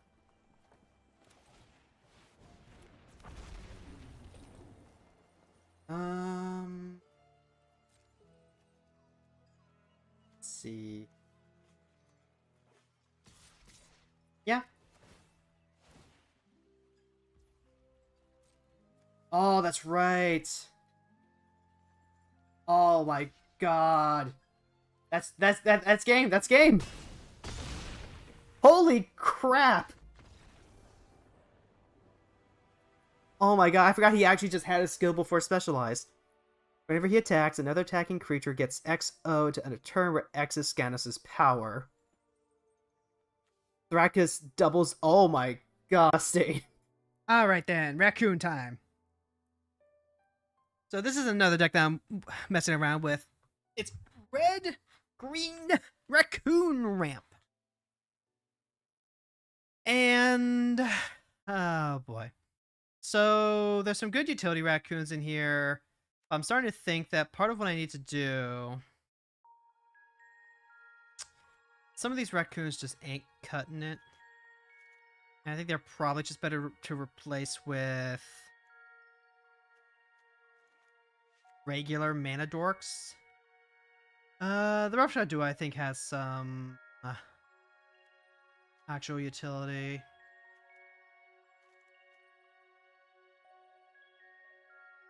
Raccoons, why? Raccoons are fine. Raccoons are cool. Yeah, you want to run like the good raccoon. So let's go ahead and take out those 3 raccoons, and we'll just grab. There's like 1 raccoon, 2 raccoon, 3 raccoons. No, it's just 2. There's 2 raccoons I don't have. The Byway Barterer, which I think this is actually really good for the deck. I think this deck doesn't have a problem reaching the Expend 4. Expend 8 is kind of taxing. Is the Raccoon Glimmer there? No. No, it is not. Enters, add 3, spend this only to cast creature spells, and when it dies, exile the top 2 cards of your library until the end of turn. You can cast creatures among the exiled cards. The Raccoon Glimmer doesn't really do a whole lot. Like, it refunds the mana as colorless, so there is some creature expansion there. But without Mirror, it's not actively producing mana, and then it has to die to try and draw you the extra cards. Can't even play the lands off of it, it's just the creatures. It helps you expend. I guess that's probably fine. And you know what? We can give it a try. I'm not opposed to that.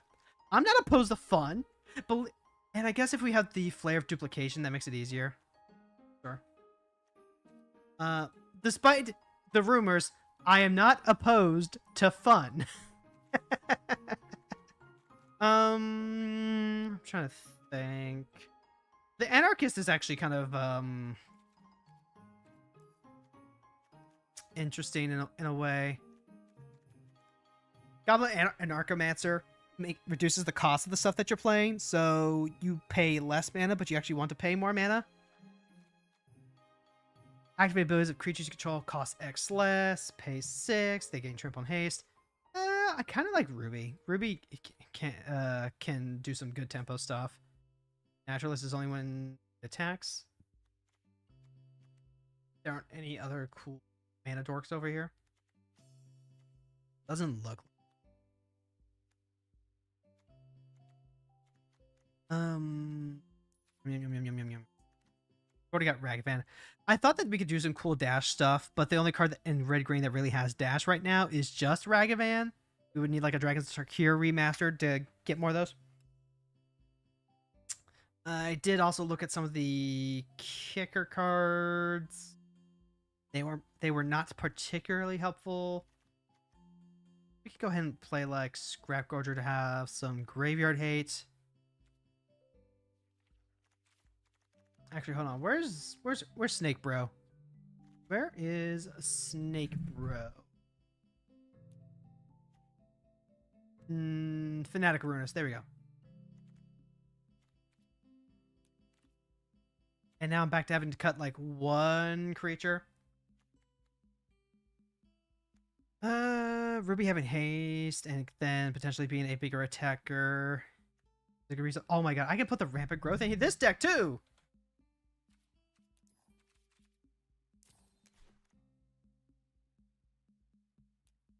Add it to all the green decks.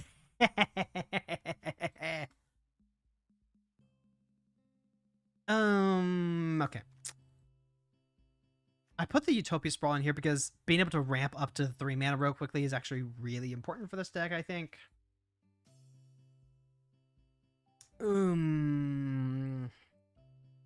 might want to put the Guardian Project back in here. I think I actually want to have the Freyalise Mentor.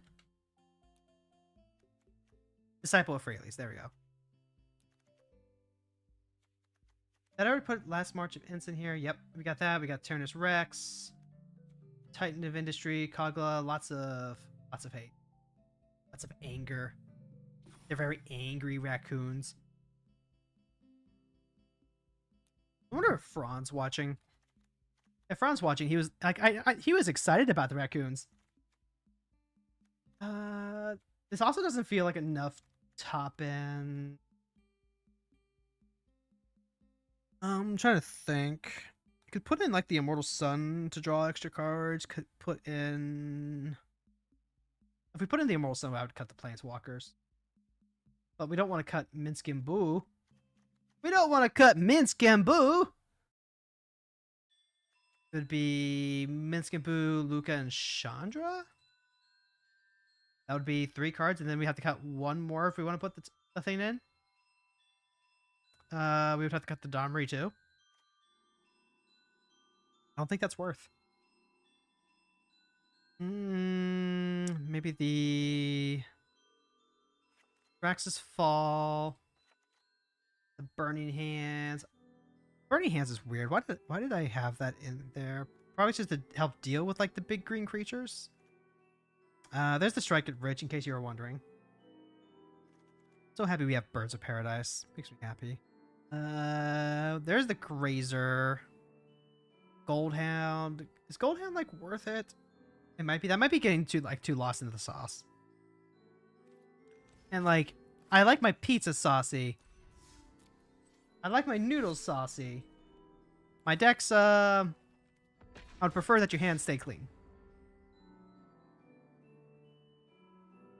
More importantly, are you more of a Bolognese or an Alfredo fan? Or maybe you just want like mac and cheese.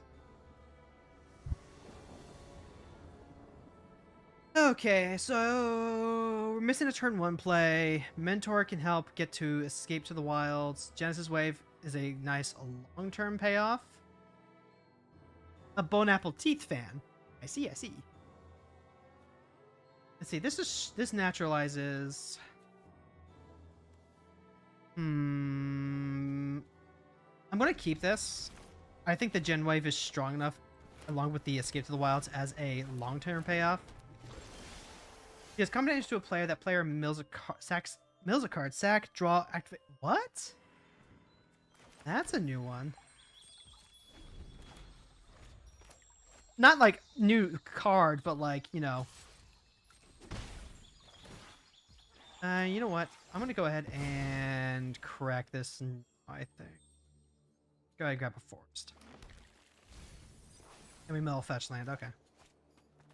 Then next turn we'll crack the foothills. Go Shockland Mentor. Well, there's the Strike It Ridge I would have liked a turn ago. Now it's unfortunately just a little too late. The weird reverse threshold thing they do sometimes. Yeah. The Wind Robber does have that. Now, the Striker Rich actually does work nicely with Mira, because now we can go play Mira, play Striker Rich, regain some life. So there is that. We also have the option of playing Chandra out. Chandra could potentially help turbo us, but we want to get Mira down like ASAP. And if they kill the spend a turn to kill the Mentor, well, we haven't really lost a lot of value. Like, it does slow us down. Last March. Alright, so now they have to have a second piece of removal. It's Salte, so like they might just have it, but if they do that, at least we're keeping them off CDC for a turn. No, they're gonna go with CDC, okay. And they do get a zombie out of that, which means Chandra is not gonna be clean to go ahead and just drop place a DC. This is what, just sack draw card? Give me the red. Okay, let's think about this.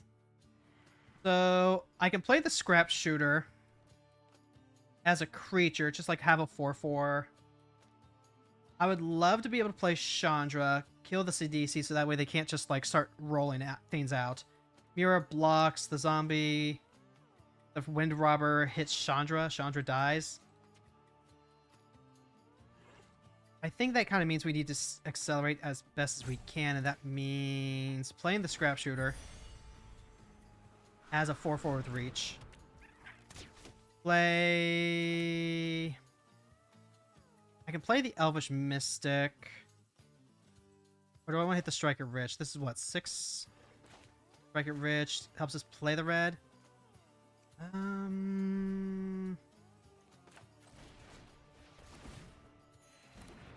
Alright, so we do hit the Expended 4.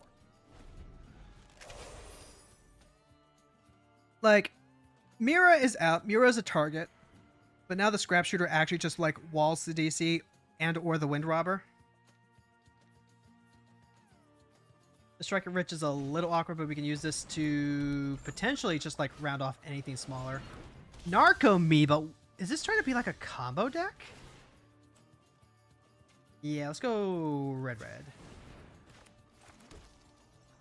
Okay, so Chandra can now shoot CDC. Oh, they're also tapped out, though. So... let's see. We would have 2 mana, potentially 3? Let's go ahead and escape to the wild while they're tapped out. Cabo Ready Rebels, my beloved.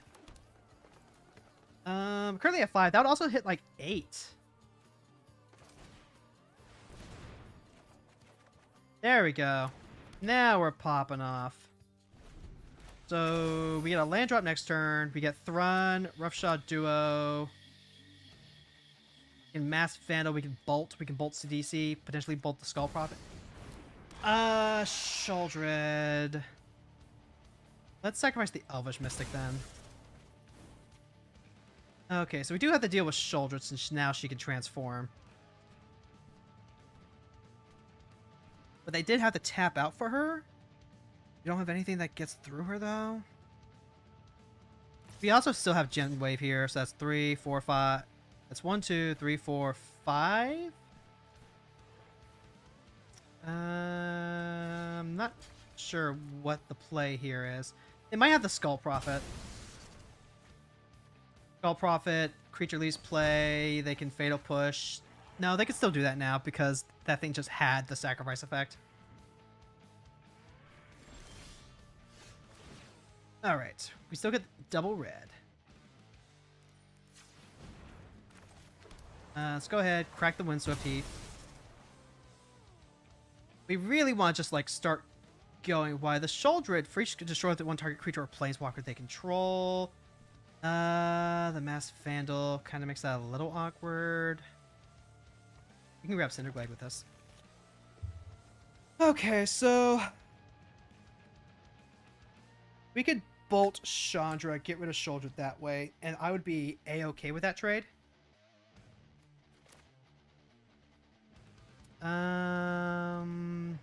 We lose out on Thrun, and Thrun is actually really good too. They might have green cards to make use of that. Each creature discard 3, put all creatures on the graveyard.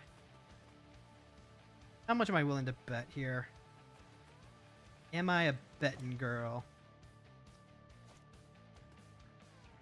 Tricky, tricky, tricky, tricky. Like, I'm decently ahead. They have one card. Not making like really big blocks.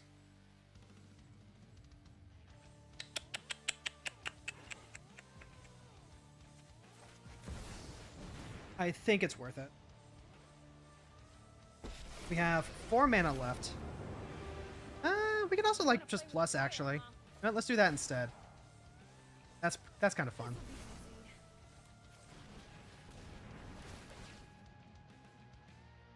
Let's see what we hit off the top. Ruby! And Minskamboo! How wonderful! Bolt the Narcomoeba? I would love to bolt probably the Prophet actually, because that's their mana source. They get 2 extra cards off that. They miss. And then this is currently what? Modified to 1 red. No attacks. Pass turn. We lose out on Minskamboo. Yeah, we lose out on Minskamboo because this is only until the end of your next turn. No, wait, Minskamboo right here. What am I talking about? We lose out on Mass Vandal and Roughshod Duo. So if they want to tap, yep, they have to do it now. And then they can pop Mira. They could also hit, like, the Scrap Shooter. They have to hit Chandra, right? Like, Chandra's the thing that's actually threatening the most right now.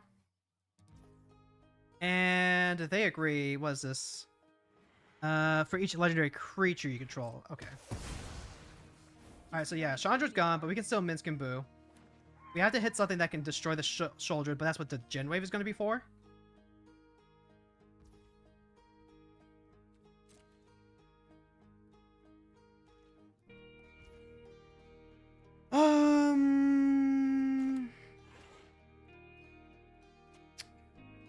It might be out here. Just to have like my land drop is going to be right here, right?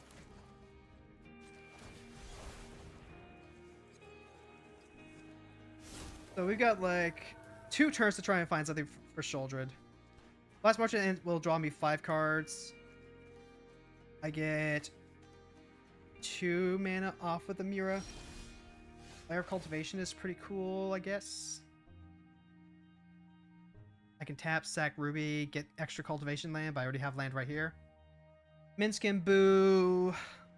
We can throw.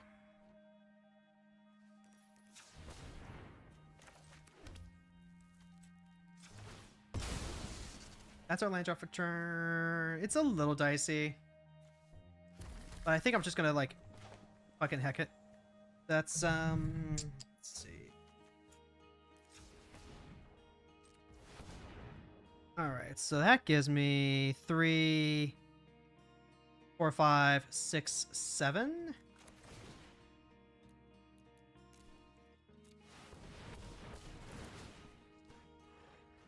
So we do get to expand off Mira, which is cool.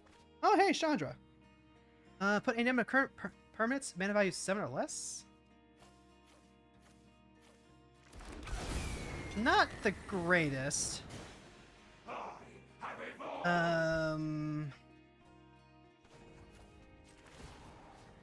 Ooh, target any number. 1, 2. Currently have a 5/5 out.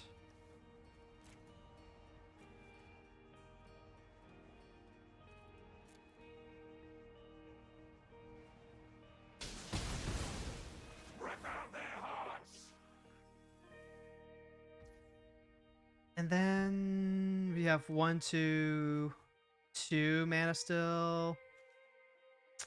I guess that's a flare cultivation. That's a. It's not that. Just win with everything. The zombie can block a spirit token.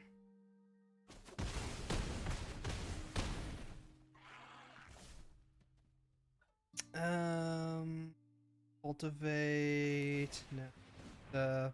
Play a treasure. We lose Minsk and Boo. We have Chandra next turn. Each opponent discards 3 cards. Oh, discards 3 cards! Ah, hell. Well, shoot. Is this Planeswalkers too? No, it's all creature cards. Okay. They get Conrad, they get Vorinclex. They don't get Minsk and Boo. Yeah, I completely whiffed on the discard 3. Okay, so like they have some cards. Not like amazing cards, but they do have them. This is only cycling from hand. This is plus. Only cast creature spells or activate abilities of creatures.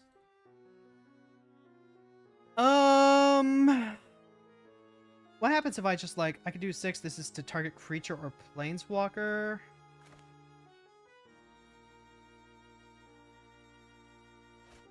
It's kind of sad. Yeah, it's kind of really sad right now. I do get to expend if I do this though. So then, let's Chandra. I could -3. I lose all these guys.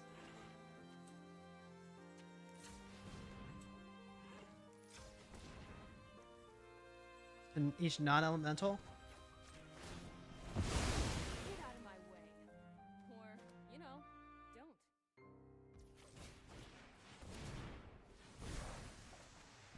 don't. There's a raccoon rallier.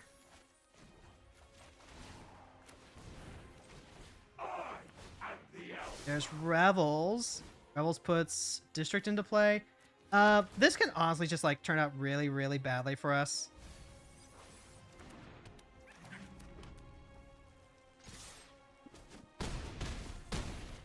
They're at 2. They get my Ruby. They get Vorinclex. They get Shouldered again. They're at 2 life. I have to sacrifice a...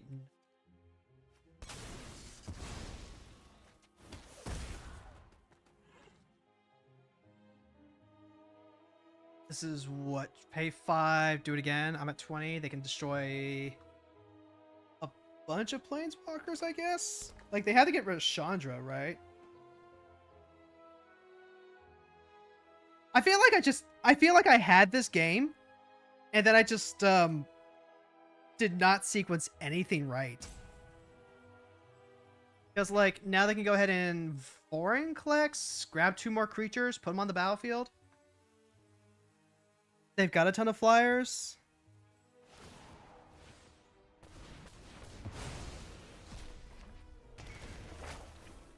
Yeah, I'm disappointed in myself, too.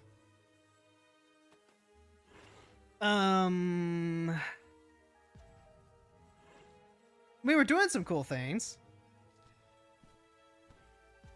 Probably didn't want to give him my Ruby, my Bird, and my Ragavan. They hit the Rallier, so that way we can't just, like, sneak them. Ruby can hit Chandra. Wonder gets everything flying if it's in the graveyard. They had a chance. Vorinclex actually blocks Thrawn. The Minskin Boo probably would have been really good. They can exile the graveyard now. We can't search our libraries anymore. We very likely... Oh! That actually just gets rid of Chandra. Huh. Yeah. Didn't do this right at all.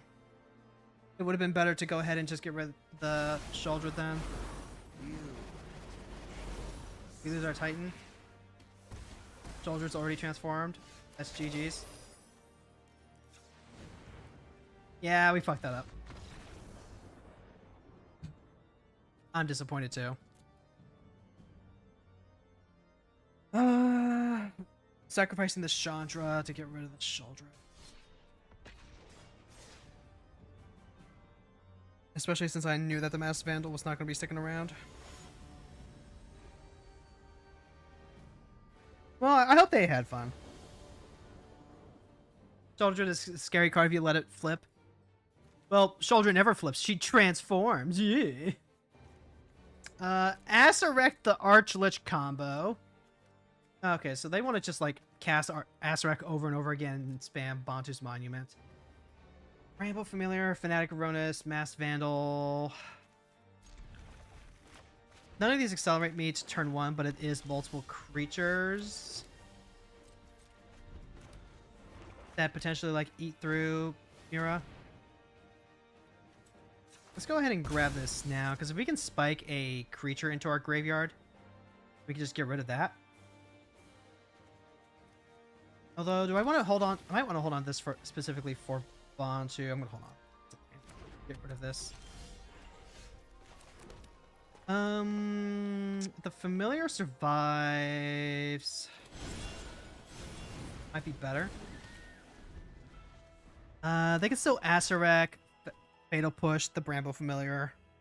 They also might probably have like Blood Shoes. Oh, they're gonna Dark Writ. They have Chimel. Okay then.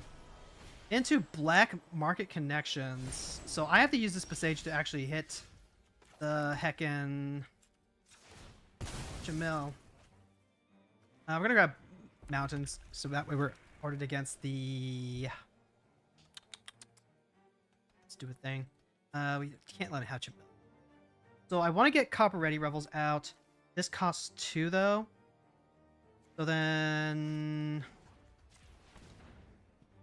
Okay, how do we want to do this? We probably get out the...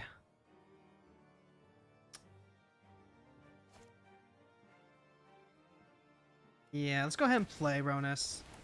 And then we'll Boseiju. Put on the battlefield tapped, then shuffle. I'm going to do this during their upkeep.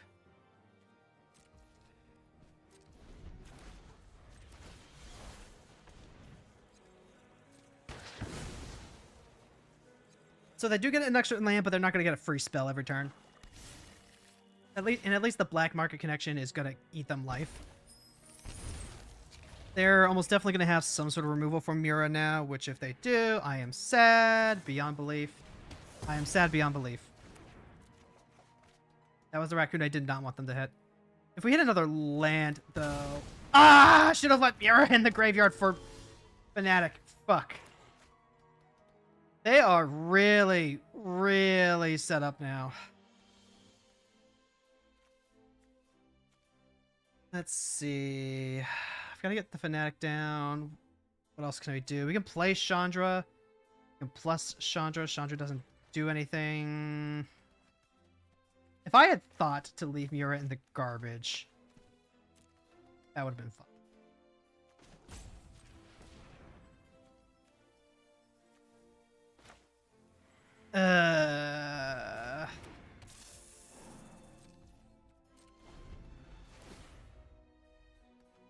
The land is not tapped. I know it's not tapped. That's why I waited to their upkeep. If the land's going to come into play tapped, untapped anyway. Okay, there's the Boseiju. If it's going to come into play untapped anyway, I would prefer not to give them the additional opportunity to play like a fatal push at the end of my turn. Alright, so they're going to turbo out the Mad Maze. And upgrading the Panharmonicon here. I can do that. I still have 2 mana. Oh, I've got 5 mana now. That helps. Just do this now. Destroy the Panharmonicon. Go ahead, play the Revels. Pass. We are too slow right now.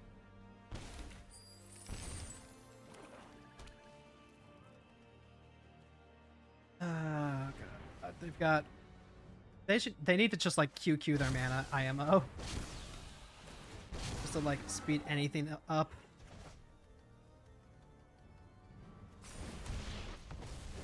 Alright, so that's gonna make a treasure. Yep, there's Azarek again. If you haven't completed Tomb of Annihilation. Who runs Tomb of Annihilation? Exile the top 2, make 2 skeletons.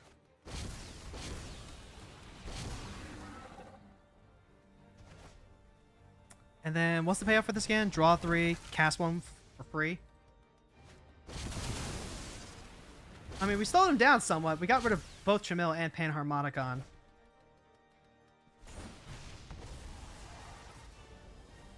This is just, mildly... 2 on top.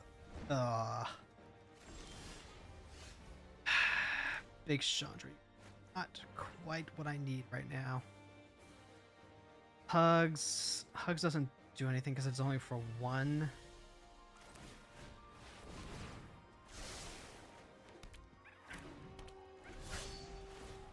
Keen-eyed Curator. Alright. Let's see how absolutely ass blasted we get. Missing out on the Master Vandal value, it's what's going to do this. We could have at least gotten rid of the Human Archive to try and slow him down. Or the black market connections. Yep, so they get to play either a Grim Tutor or the Immortal Sun. They're going to go for Immortal Sun. Alright. Immortal Sun, that draws them cards at the beginning of their draw step. They still have the Tutors, they still have Thoughtseize. They can take away the Atali, which is probably like the strongest thing in the deck, or the hand. But they can take away Masked Vandal. That way we can't answer, yep, now we can't answer Immortal Sun. Immortal Sun also makes Azarek cheaper. We're just gonna concede here.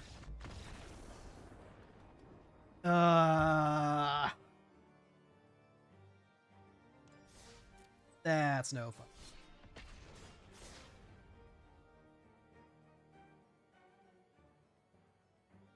Unfortunately, both the decks we're playing today just aren't well seated against combo.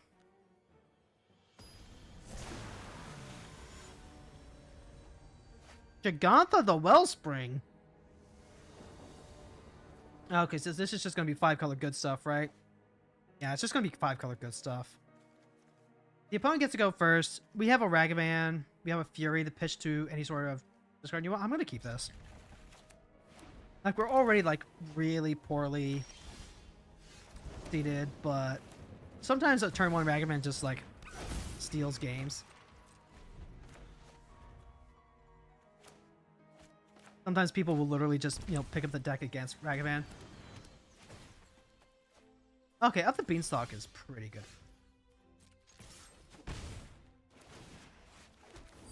Swords to Plowshares, happy to get that out of the way. Bright doesn't hit anything, so let's just go ahead and get our Raccoon going.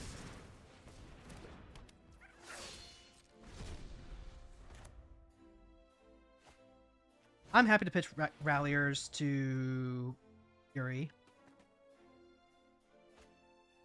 Alright, they get to search for an island. This is probably just like Brilliant Ultimatum, right? Or Emergent Ultimatum. Leyline of Binding. Okay, so that's what they're doing. Get rid of Ragavan? Yeah, I'm fine with that. Okay.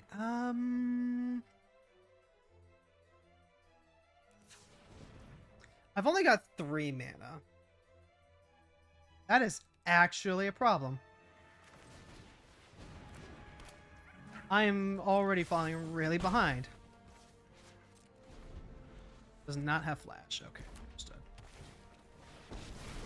There's the fairy, so they bounce Mira. Oh, I've done the hero thing. Okay, so this is literally just playing 5-color good stuff, leyline style, like 5-color domain. Not that there's like any inherent problem with that, but it is noxious. Raccoon Rallier hits to fairy. I can play the Fury. What does that accomplish? Not a whole lot. I think I play Mira. I go combat. I attempt to attack into this. No solitude. You just let me know if you're up for round 2. That did slow me down. That did buy them another turn cycle. At this point, they can drop a blue source and potentially try and time warp. Toxic Deluge to wipe everything. Okay, yep. I'm going to leave Mira down there because we're going to Mass Vandal to get rid of the ley line.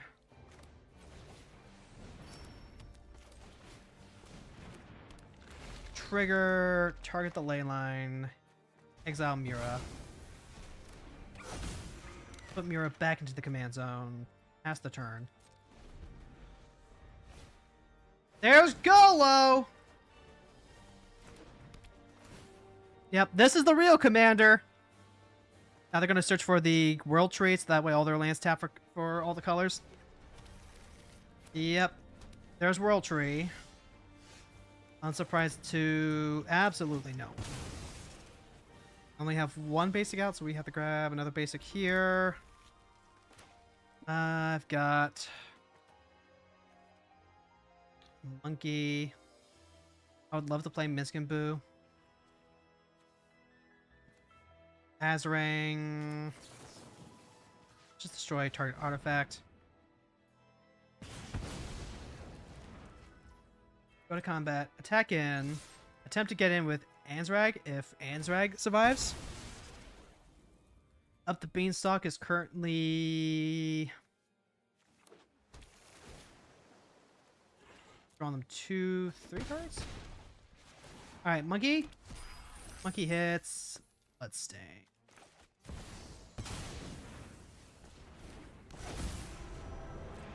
We'll rapidly run out of cards to pitch to Fury. Alright, so there's Dark Writ. Is it... that would... Farewell. Hits the artifacts too. If we top deck a land, it's not so bad. Okay, there goes Minskin Boo. Stop it. Stop just playing 5-color good stuff. I hate it. I hate it so much.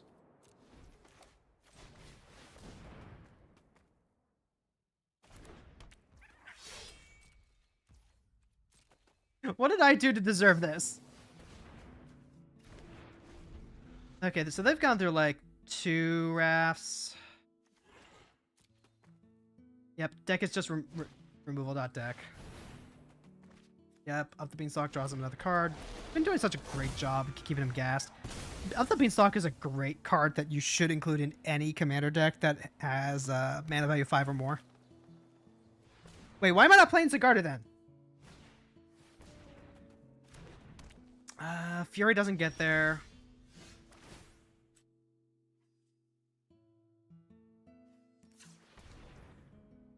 Fury doesn't get there.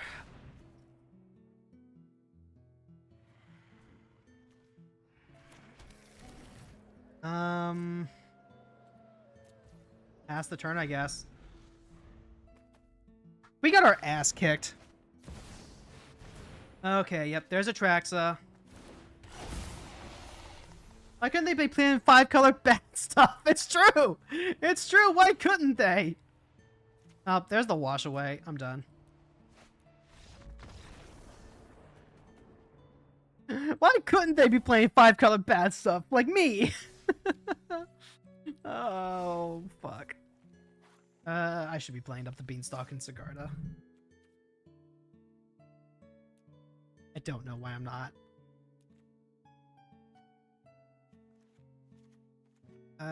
What would I cut out for beans? I have mana vigilance and like find a spot for like.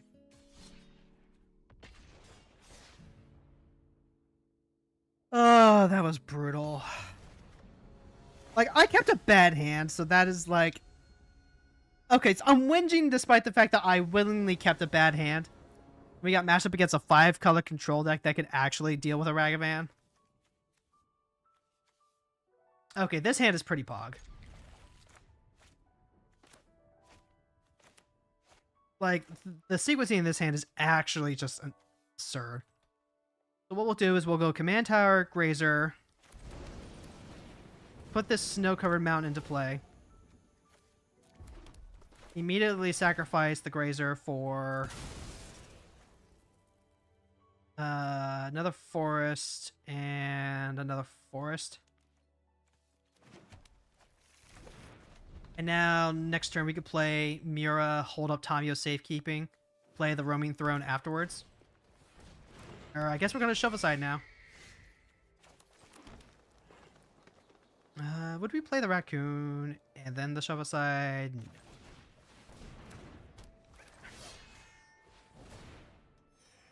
We do get the extra life off of Mira now. Now we can go 5 mana, play the Roaming Throne. Unlicensed Hearse to tap. Kona is obnoxious.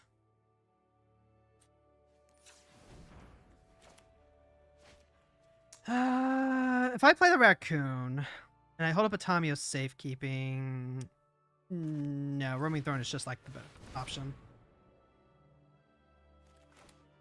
And we just hope that Rex is bigger than whatever they try and play.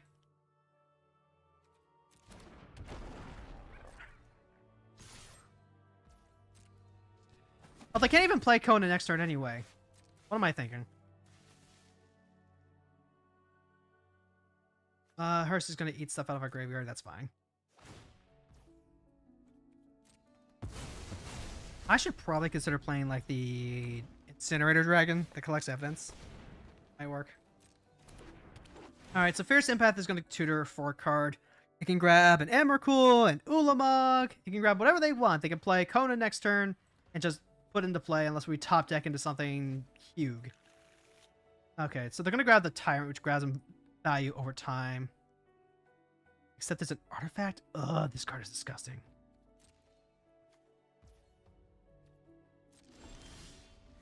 Masked Vandal. That is exactly the card I want, except then the Unlicensed Hearse.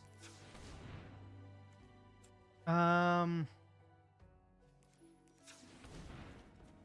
I only have one creature out here. The Unlicensed Hearse exiles the creature that I want to exile to the Masked Vandal.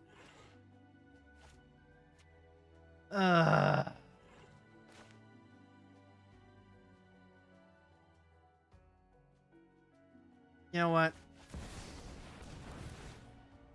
If there's just like no help in it, then whatever.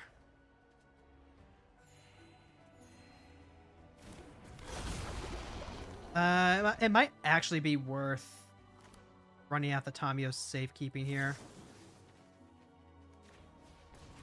Very specifically so we can try and draw into something to deal with creatures next turn.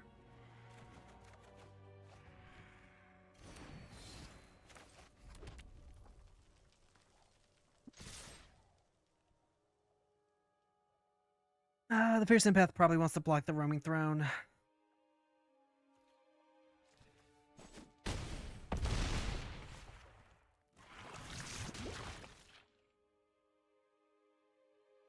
And then, yep, License Hearse.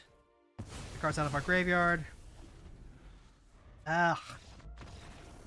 Really? Did they not draw another land? Okay. So we win that off of the old Bolt the Burke play. Now, let's see. Roaming Throne does give us like 4 mana off of the raccoons. That pays for the escape to the wilds. That's pretty great. Okay, we managed to steal that one.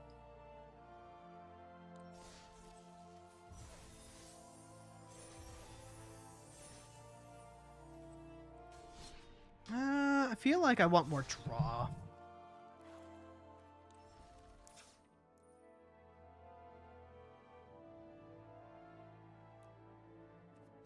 What do we have?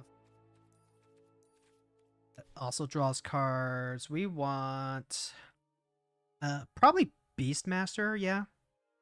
Probably Beastmaster. Ashley and Flame Dancer. Now that's interesting.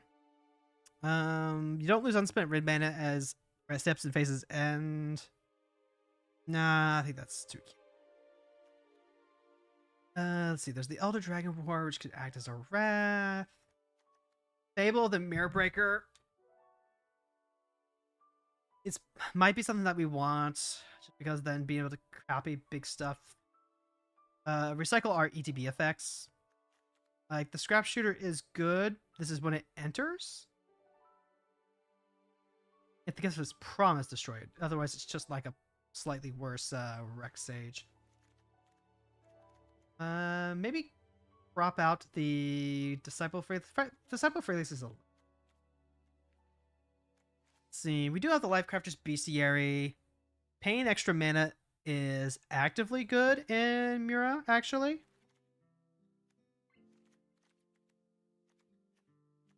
There's also the Trailblazer, which, ironically enough, I've seen the Trailblazer. Like, the plot doesn't actually help Mura, but it's another one of those like snowbally draw effects, and I feel like that's one of the things that we are missing here. Tribute to the World Tree. That's another card along those lines. Beast Whisperer. Probably better than Toski. Guardian Project. Nessian Boar. Whenever it becomes blocked, that creature's controller draws a card. Okay, not us. Humans get 3/3, but there's also draw power equal to the grace power among non-humans. Sometimes that's just a draw 5.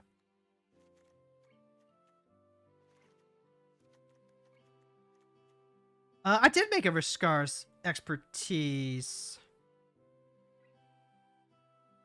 Without paying its mana cost. Free spells? Get out of here. We've got like Eldrazi that we can play. But it's not an additional cost to cast, so it doesn't contribute to its to expend. That's what I'm talking about. Like Trailblazer, the plotting itself is a nombo with Mura. I don't even know how many high power creatures we have. I don't think we have like all that many. But I think these cards could potentially help us out.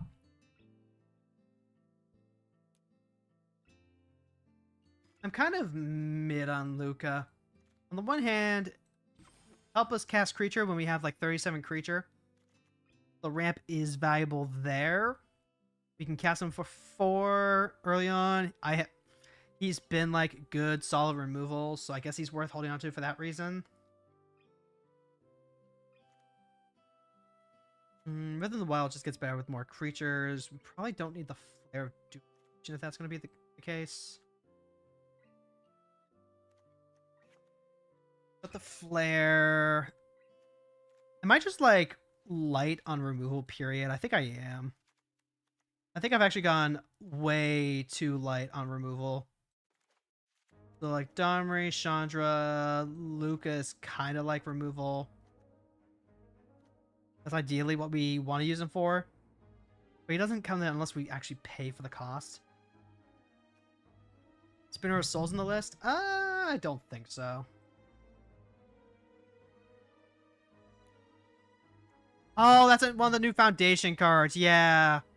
Whenever another non-token creature controlled dies, reveal cards from the top into reveal creature. Put that into hand, the rest on the bottom. Honestly, that's legit. I forgot about that. I missed that in the Foundations.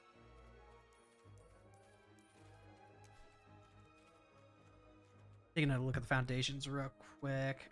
I definitely think I want the incinerator here, just so I have like some more other creature-based board wipe.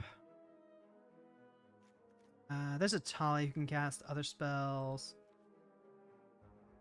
Bushwhack, potentially fight. Fierce Empath, just to like search for another green creature. I don't hate that. It's amazing in Slime. I imagine it's amazing in a deck that wants to sacrifice to reanimate cards. That sounds like pure value. Mossborn Hydra. This card fucking annihilated me the other day. I made the mistake of leaving it alone when it was a 1-1, and the opponent went, fetch land, prime time grabs 2 more fetch lands, you're fucking dead. I was like, oh. If I had like the wild cards to spare, I'd put Surak in this deck. Surak would be pretty fun. We have not pulled the Vivian yet. Savage Ventmaw. That's a card that I used to play in the Atarka Dragon Cannon deck. And it is a good card. You know what? I want to see if we can find room for it. Having that to like potentially pump into a big spell. Rampaging Baloth. This is another like really good payoff. We got so many great cards to play around with. Makes me happy. That's probably it. You gotta be careful. Like that's a lot of cards to try and like smash into this deck. The Beast Whisperer at least is already a creature. Tribute to the World Tree, I think, is one of those cards that gets easier to play as we have Mura. We won that off the back of the Tyrannus Rex. I do not have the Vaultborn Raptor.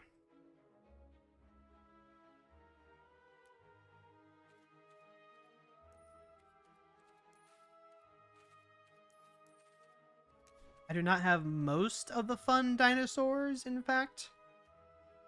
Hulking Raptor makes more mana. That's actually kind of the Dracosaur is here. Good to draw those extra cards. Yeah, I don't have the Vaultborn Tyrant. This card is insane. Or another creature enters, just gain 3 life and draw a card, and if it dies, you get a backup.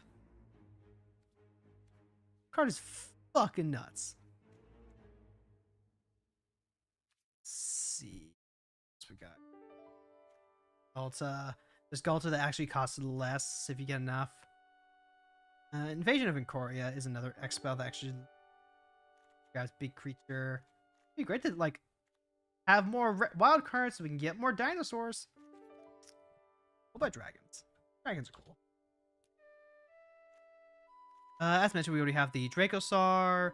We're already running the Goldspan Dragon as well. Regent could be good, but I like running this in 3 color decks over 2 color decks. I think the Incinerator of the Guilty is probably what, or yeah.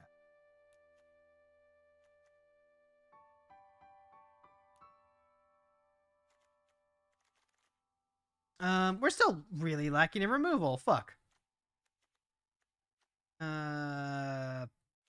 Frick. Take a look at. Hold on. Let me. Damn it. Right. So there's a Mass Vantal. Mass Vantal's in here because it is part raccoon.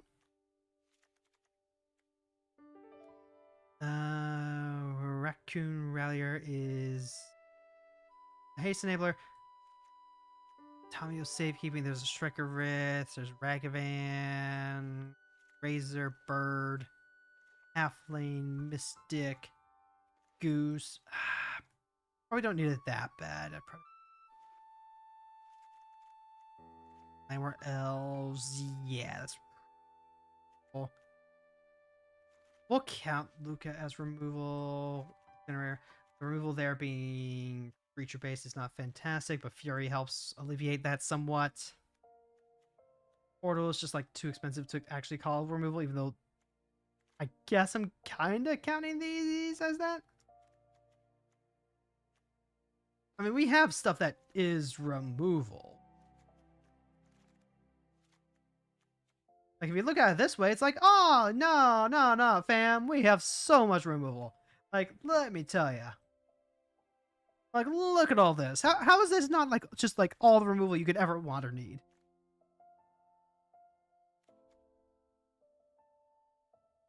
Roaming Throne. Triggering Mura twice. How did I feel about that? I mean... It's probably fun. Lana, Ansrag. Ansrag kind of wants to be like it's built around, I think. So cut that. The Bramble Armor Brawl. I have still not yet had a chance to actually like see it pop off. Cut Toski so that way we can draw off of being able to just play creatures. Also works with Copper Ready Rebels, makes that really nice to run. Spinner. I feel like Feral Encounter would be good. Would it? Would it? Look at the top 5. Exile a creature from among them. Put the rest. You can cast the exile card this turn. Begin the next combat phase this turn. Target creature you control deals damage equal to its power to up to one target creature you don't control. Maybe. At the beginning of the next combat phase this turn, like it draws, it deals, it fights.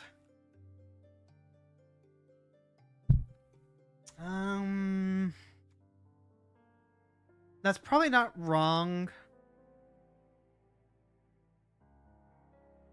You may cast the extra card this turn, though.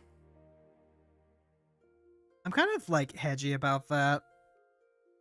Like, let's see if we can figure out the cuts for what we currently have.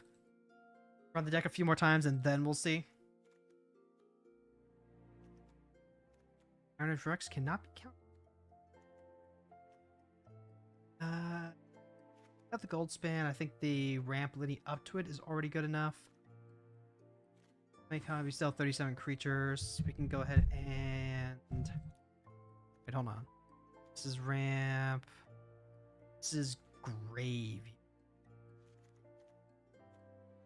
Ramp, ramp, ramp. All this is the we have plenty of ramp up here. And then that's still not including. Wait, did I put? No, I didn't put Flare Cultivations. First Empath for tutoring. Roughshot Duo giving a creature trample is actually fine, I think. It helps push damage. There's the Eager Flame Guide. It helps you hit expend. But I'm less worried about like multi-casting in a single turn at this point than I am just making sure that we have room for the additional gas. What's our draw pile look like? Currently looks like Tribute to the World Tree, Beast Whisperer, Guardian Project, being able to tutor, like card advantage period. Spinner of Souls is only when creatures die, so like it's good at replacing itself. This is kind of my version of the Defense of the Heart, where I think this is perfectly good if in some scenarios because it's helping you replace the cards that you lose. Because we are tight on space, it doesn't quite do what I would like to do like all the time, because if I need to draw cards and then I draw that, it's like, okay, well, I guess I can try and push combat, but then I'm losing out on blockers. Maybe.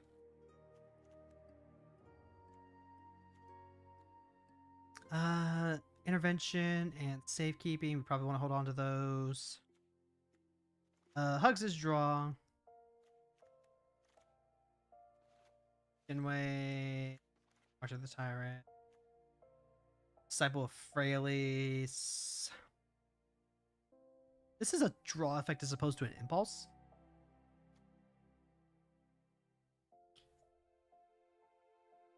Ventball with Genesis Wave is disgusting, though. I guess we'll see how the mana holds up.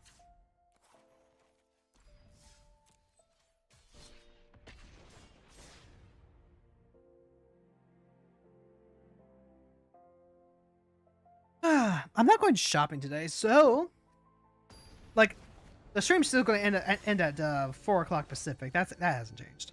Oh great, it's an Obnix as the adversary. This is going to be the exact matchup where I wanted the fucking spider. And the opponent's going to go first. Oh, that is rough. Okay. So, Delighted Halfling.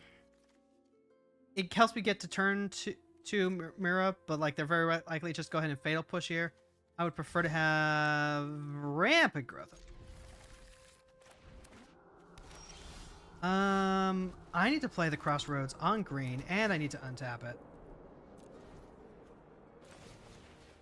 Because I need to like force them to have the removal. If they do, it's probably Sorcery Speed or a Shoulder Diaz, that sort of thing. If we can like resolve, no, it's gonna be go for the threat. Okay. There's the cultivation to turn too late. All right, let's go ahead and grab Forest now. We can go Mira. That doesn't do anything for us. They can play Nixilis now, relatively free. At least with Mira, we keep up on life. So I will go ahead and go Guardian Project. Alright. Well, now I just play Guardian Project. Like, this is a risky play to just give up a whole turn to set this up, but if we get that, then the losing life, unless we discard, does not hurt us as much. Is my entertainment. For Kindling Phoenix is a problem. That's a lot of pressure.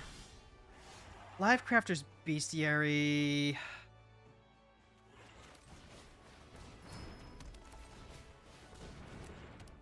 Alright, we get the draw off that. We get to play Boseiju. They probably just have more removal, but with the Guardian Project out with enough... let's go ahead and drop the Nation. Yep, gonna go ahead, take 4. They've got 2 black sources, 2 mountains. It's hard to read with the old border. Alright, so they're gonna reload off that. Give your upkeep, sacrifice this creature. So we have 1 turn to potentially get rid of the elemental to keep it away. Priest of the Forgotten Realms, I need to get rid of that.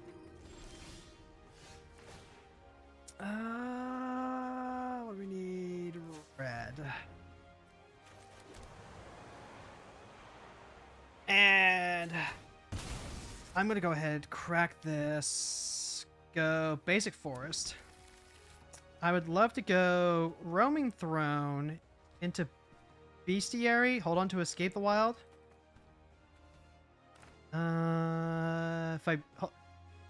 If I roaming throne first, no, I don't get the life.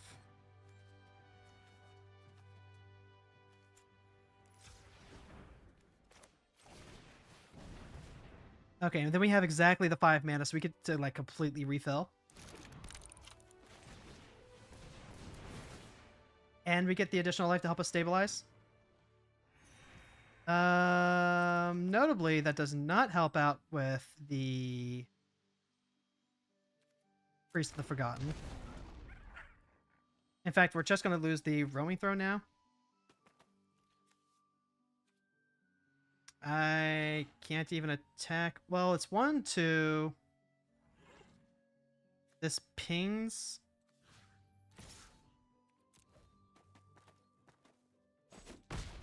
Okay. Well, that's something. Priest of the Forgotten Gods. Eat the roaming throne. We can now sacrifice the roaming throne. Go ahead. Plead for mercy. Escape to the wilds. Eat the roaming throne to the masked vandal for something, I guess. We can bolt out the Priest of the Forgotten on the next turn. Exile card from the target opponent exiles a card from their hand. Okay. So there goes the masked vandal. Skullcap Snail? Fuck. Alright. Yeah, that's really good in an 8-rack deck like Obnix. Yep. And then Priest is gonna sacrifice Snail and Phoenix. They get between, that's 5 mana. The 2 loss of life. Like, Mira's helping us, but things are rough right now. We can lightning bolt the priest. Amped Raptor, no whammies. But they hit Unlucky Witness. That's a really good sack target for them. And there's Judith. Alright. A Braid. I will actually leave that on top.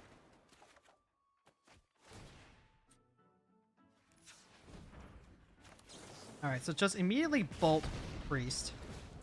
This is 1 damage to any target, so it can go straight to my face. I probably hit the Abrade off of the token so they can't just like keep cycling it. If I do this, I have exactly...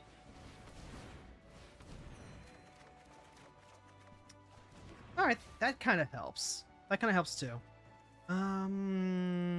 So we definitely get to play another land. Do we get to play 2 lands? We do. So now we have 4 more mana that we can use. Play another creature.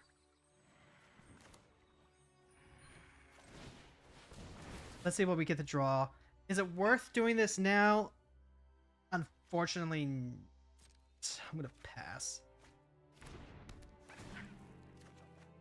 Alright, so there's Kogla. There's a Braid. Have a Strangle and a Dracosaur. We get to cast these until the next turn. So the Braid is the most vulnerable thing to us? The most valuable? Yeah, go ahead. Cast the Braid. 3 damage here.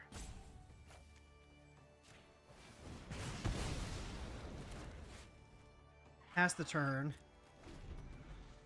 We might have stabilized. Might have. We have to protect this Kogla. If they thought sees Kogla, then I just can't do anything else about that. Defy me, and you'll lose everything. Alright, there's a cut down of the raccoon.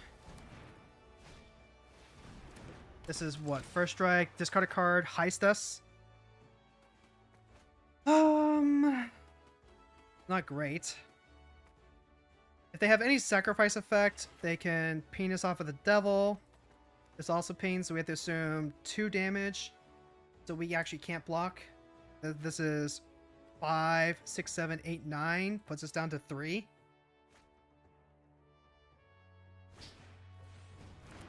I guess I'm. Do I have to be fine with playing Mira first? If they swing out here. Oh, they're not. Okay. Then I will take this. Just in case that last card is a bolt or something. Strike Rich is not what we want. Okay.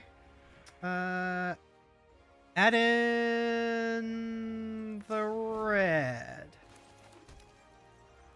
Alright, so then first things first, we need to get rid of Judith. Like, we could have hit Obnix, but Judith is actually just, like, the higher priority. Okay. So now we can play Kogla, and we can hit the Loop Monger.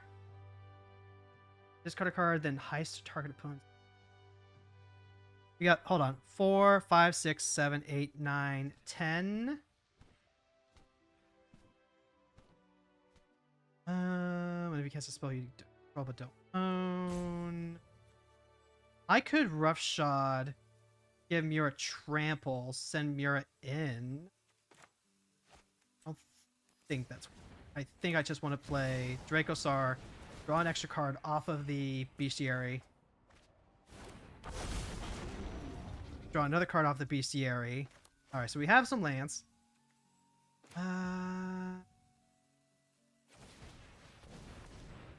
Just play more creatures.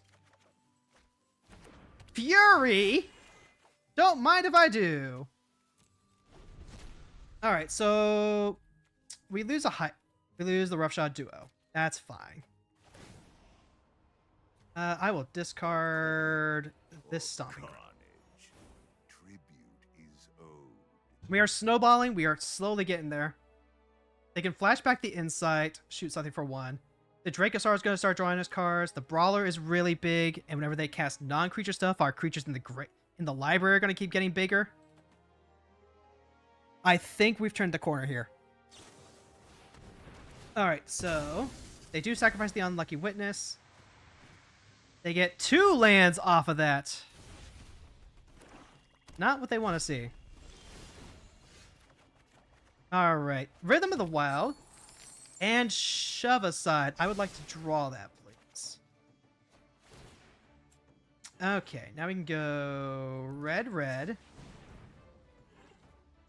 Highland Forest, maybe. Let's go ahead. Actually, you know what? Let's play Rhythm of the Wild first. And now we can go ahead, play Fury. We'll get to gain some life. We'll draw another card off that. Draw some, exile some more cards. Use Fury. Fury can come and play with haste. And we will ping 1, 2, 3. And we got there. Okay. Phew. That was good. That was a good one. So Mira's life gain is the only reason I think we survived that. The draw off Mira is what enabled this further. And also just like adding in the extra draw off of the Guardian Project and the Bestiary, that was huge.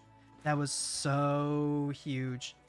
And putting the haste on the Fury means that we can go ahead. We can hit Ob Nixilis and wipe out all these creatures. Exile top card, you can play it into the end of the next turn.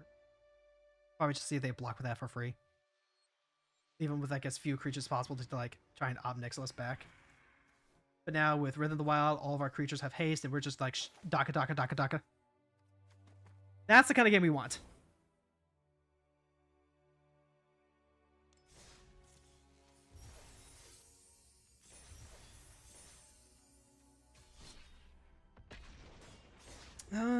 Since we're playing red-green, we have access to some of the good fight spells, some of the good bite spells as well, the instant speed.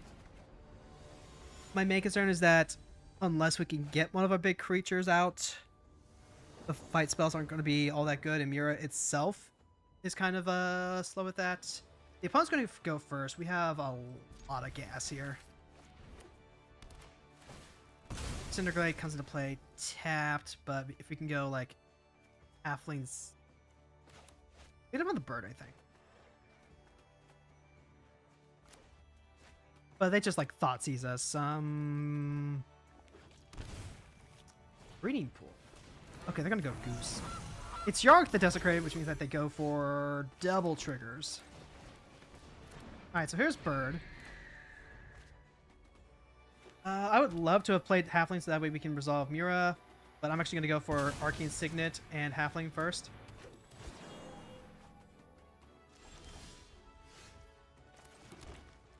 Yeah. Very specifically because we're lacking in lands. So this is awkward. Double chupacabra, double nightclub bouncer. No, they ate the food with the gilded goose, so they'll take a turn off. 3-man. No, they're just gonna play chupacabra to kill the halfling. No, they're gonna get rid of the bird. Okay. Did it have a flicker effect to reuse the chupacabra? Ugh.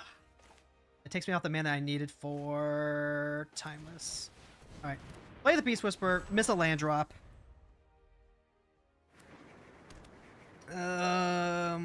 Play Mira. Glass Pool Mimic to copy the Chupacabra. Stop! Stop it, I says. Stop it! Alright, well, that's a land at least. We can play Minsk and Boo. And then Minsk and Boo will just die to being attacked.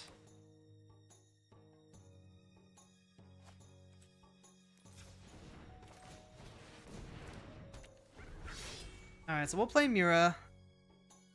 If they have another clone effect, if they have another removal... That's bad. They have 1 mana? Okay. Mira held on. That's all I can ask. Now we have 3, 4, 5, 6. We can play Minsk and Boo, make our hamster.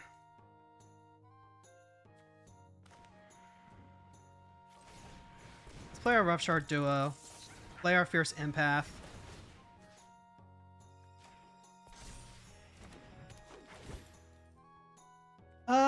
This does let me search for Freyalis. So that way I can have, like, another land drop to play next turn. And then we could potentially play Titan of Industry. Let's see, 4... Let's see. We go if they have something that we have, like, 5, right? 5 mana, what gets us there? Honestly, just fucking ball it with Atali. Like, if we get there, we get there. If we don't, this game already kind of spiraled out of control.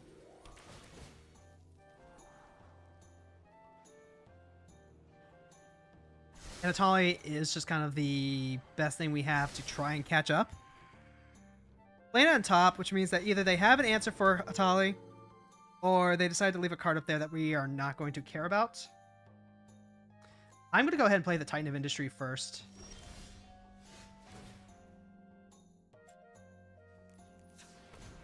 3, 4...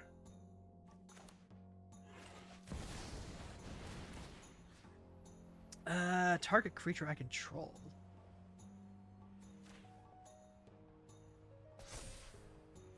Get 3 life. Let's go ahead and destroy. Put a shield counter on a creature you control. Okay, destroy the Panharmonicon, put a shield counter on Mira. Then pass.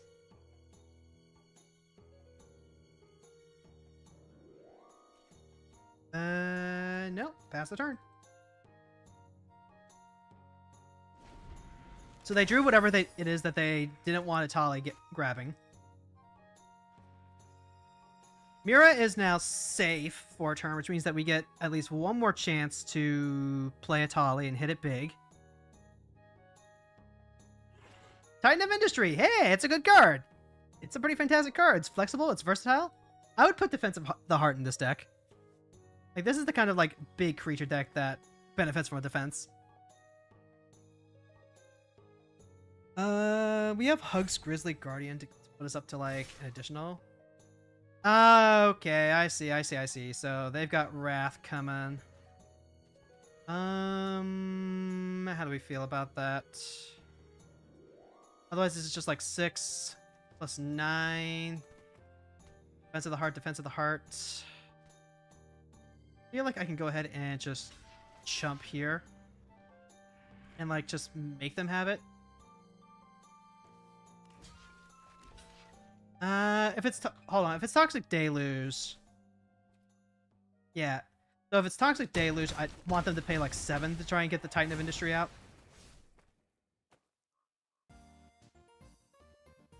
If it's Damnation, then we don't want to block with Mira. It's Blood on the Snow. Okay. So Mira is safe. That's a command tower. The 4, 5, 6 mana now.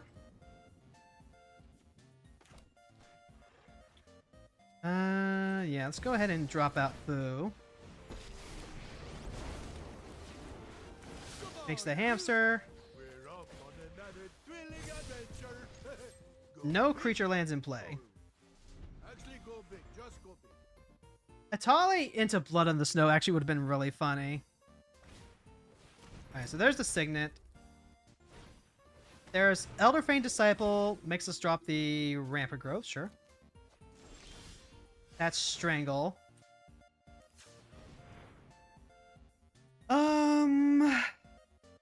What I want to do is I want to throw the hamster. I think that's what I'm going to do.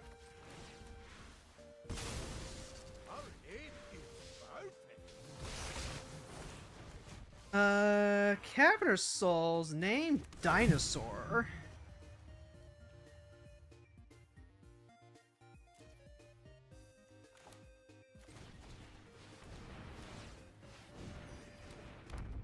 Alright, now we get 2 free spells and the win! Defense of the heart. Okay, so... They got really aggressive with using the removal early on, and I respect them for that. Being able to take me off of some small ramp creatures and my value creature was actually really important. They didn't have anything to follow up with that, though. So having the Titan Ministry was just really good. And then, yeah, I think you just always kind of windmill the Atali if you can. Also, not enough people throw the hamster. I don't understand why people just continue trying to, like, pump up the hamster. If you get to a position where you can sacrifice the hamster to draw cards, I feel like it's so valuable to go ahead and reload. Because this is an empty board state. Yeah, we can go ahead and punch in for 4. But also, you get to draw cards. You get to just, like, draw 4 cards, and you can, like, do more stuff next turn. I think the extra draw is exactly what this deck needed.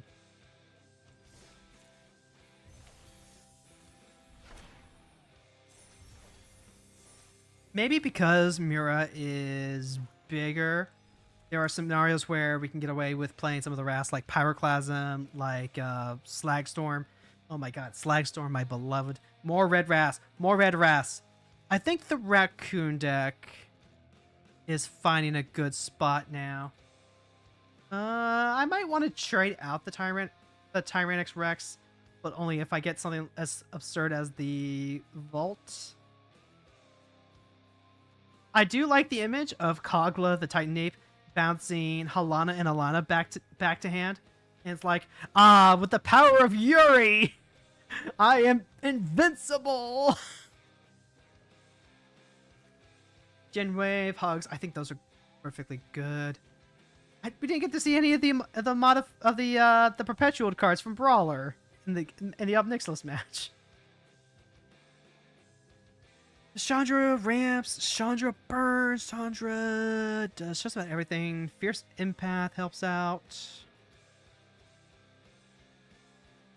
A Quarter Calling might not be too far out in the near future. I think the deck is good. I think I can put the deck on Moxfield pretty comfortably. Sigarda is kind of another story. I think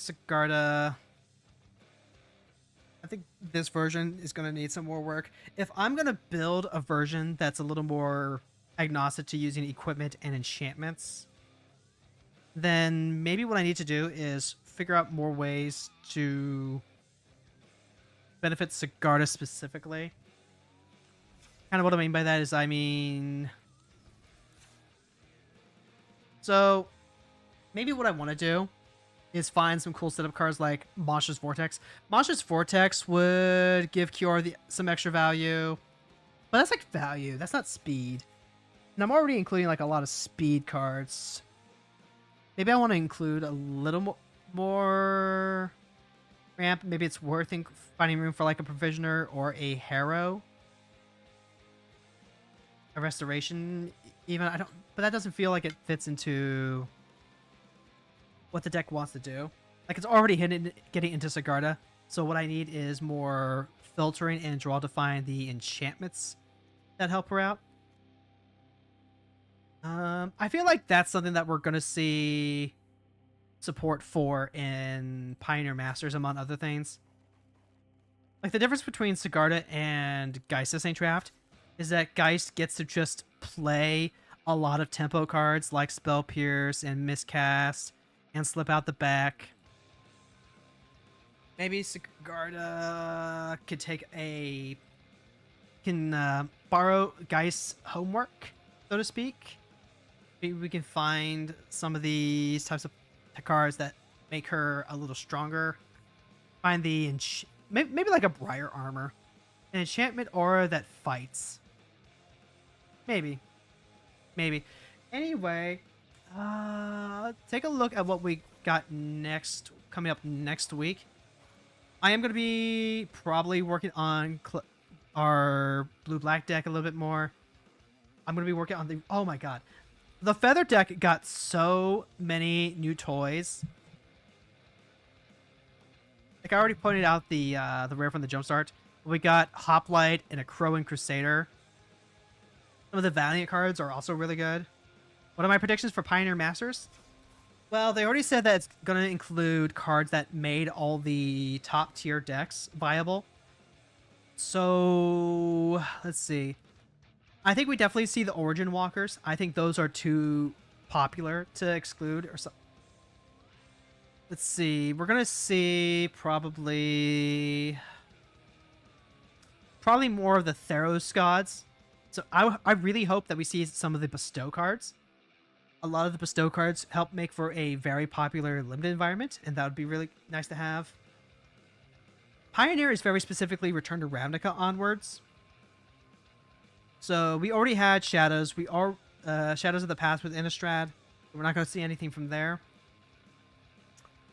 Oh gosh. Khans of Tarkir, I think, is what's going to give us the biggest influx of cards.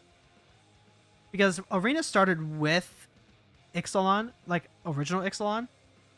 So if we were to go ahead and like work backward from that, I think the biggest thing that it gives us are going to be Fate Return cards and Khans, which hopefully means that we're going to get the Dragon Lords.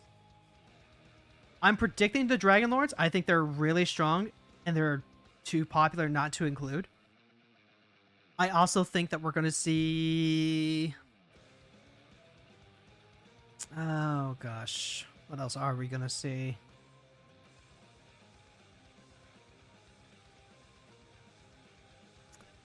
What? Let's see. Spell Mastery was in Origins. And then we got Battle for Zendikar. Well, like what's good in Battle for Zendikar?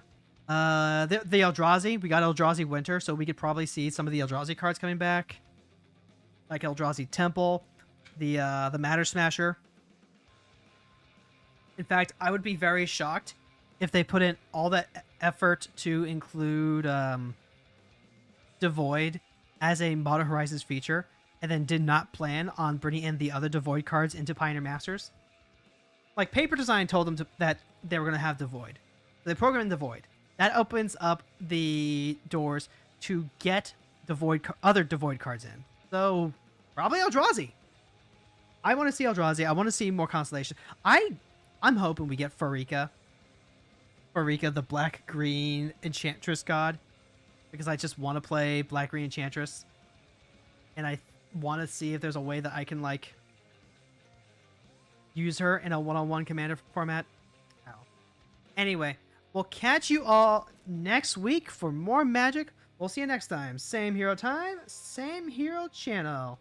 Bye-bye.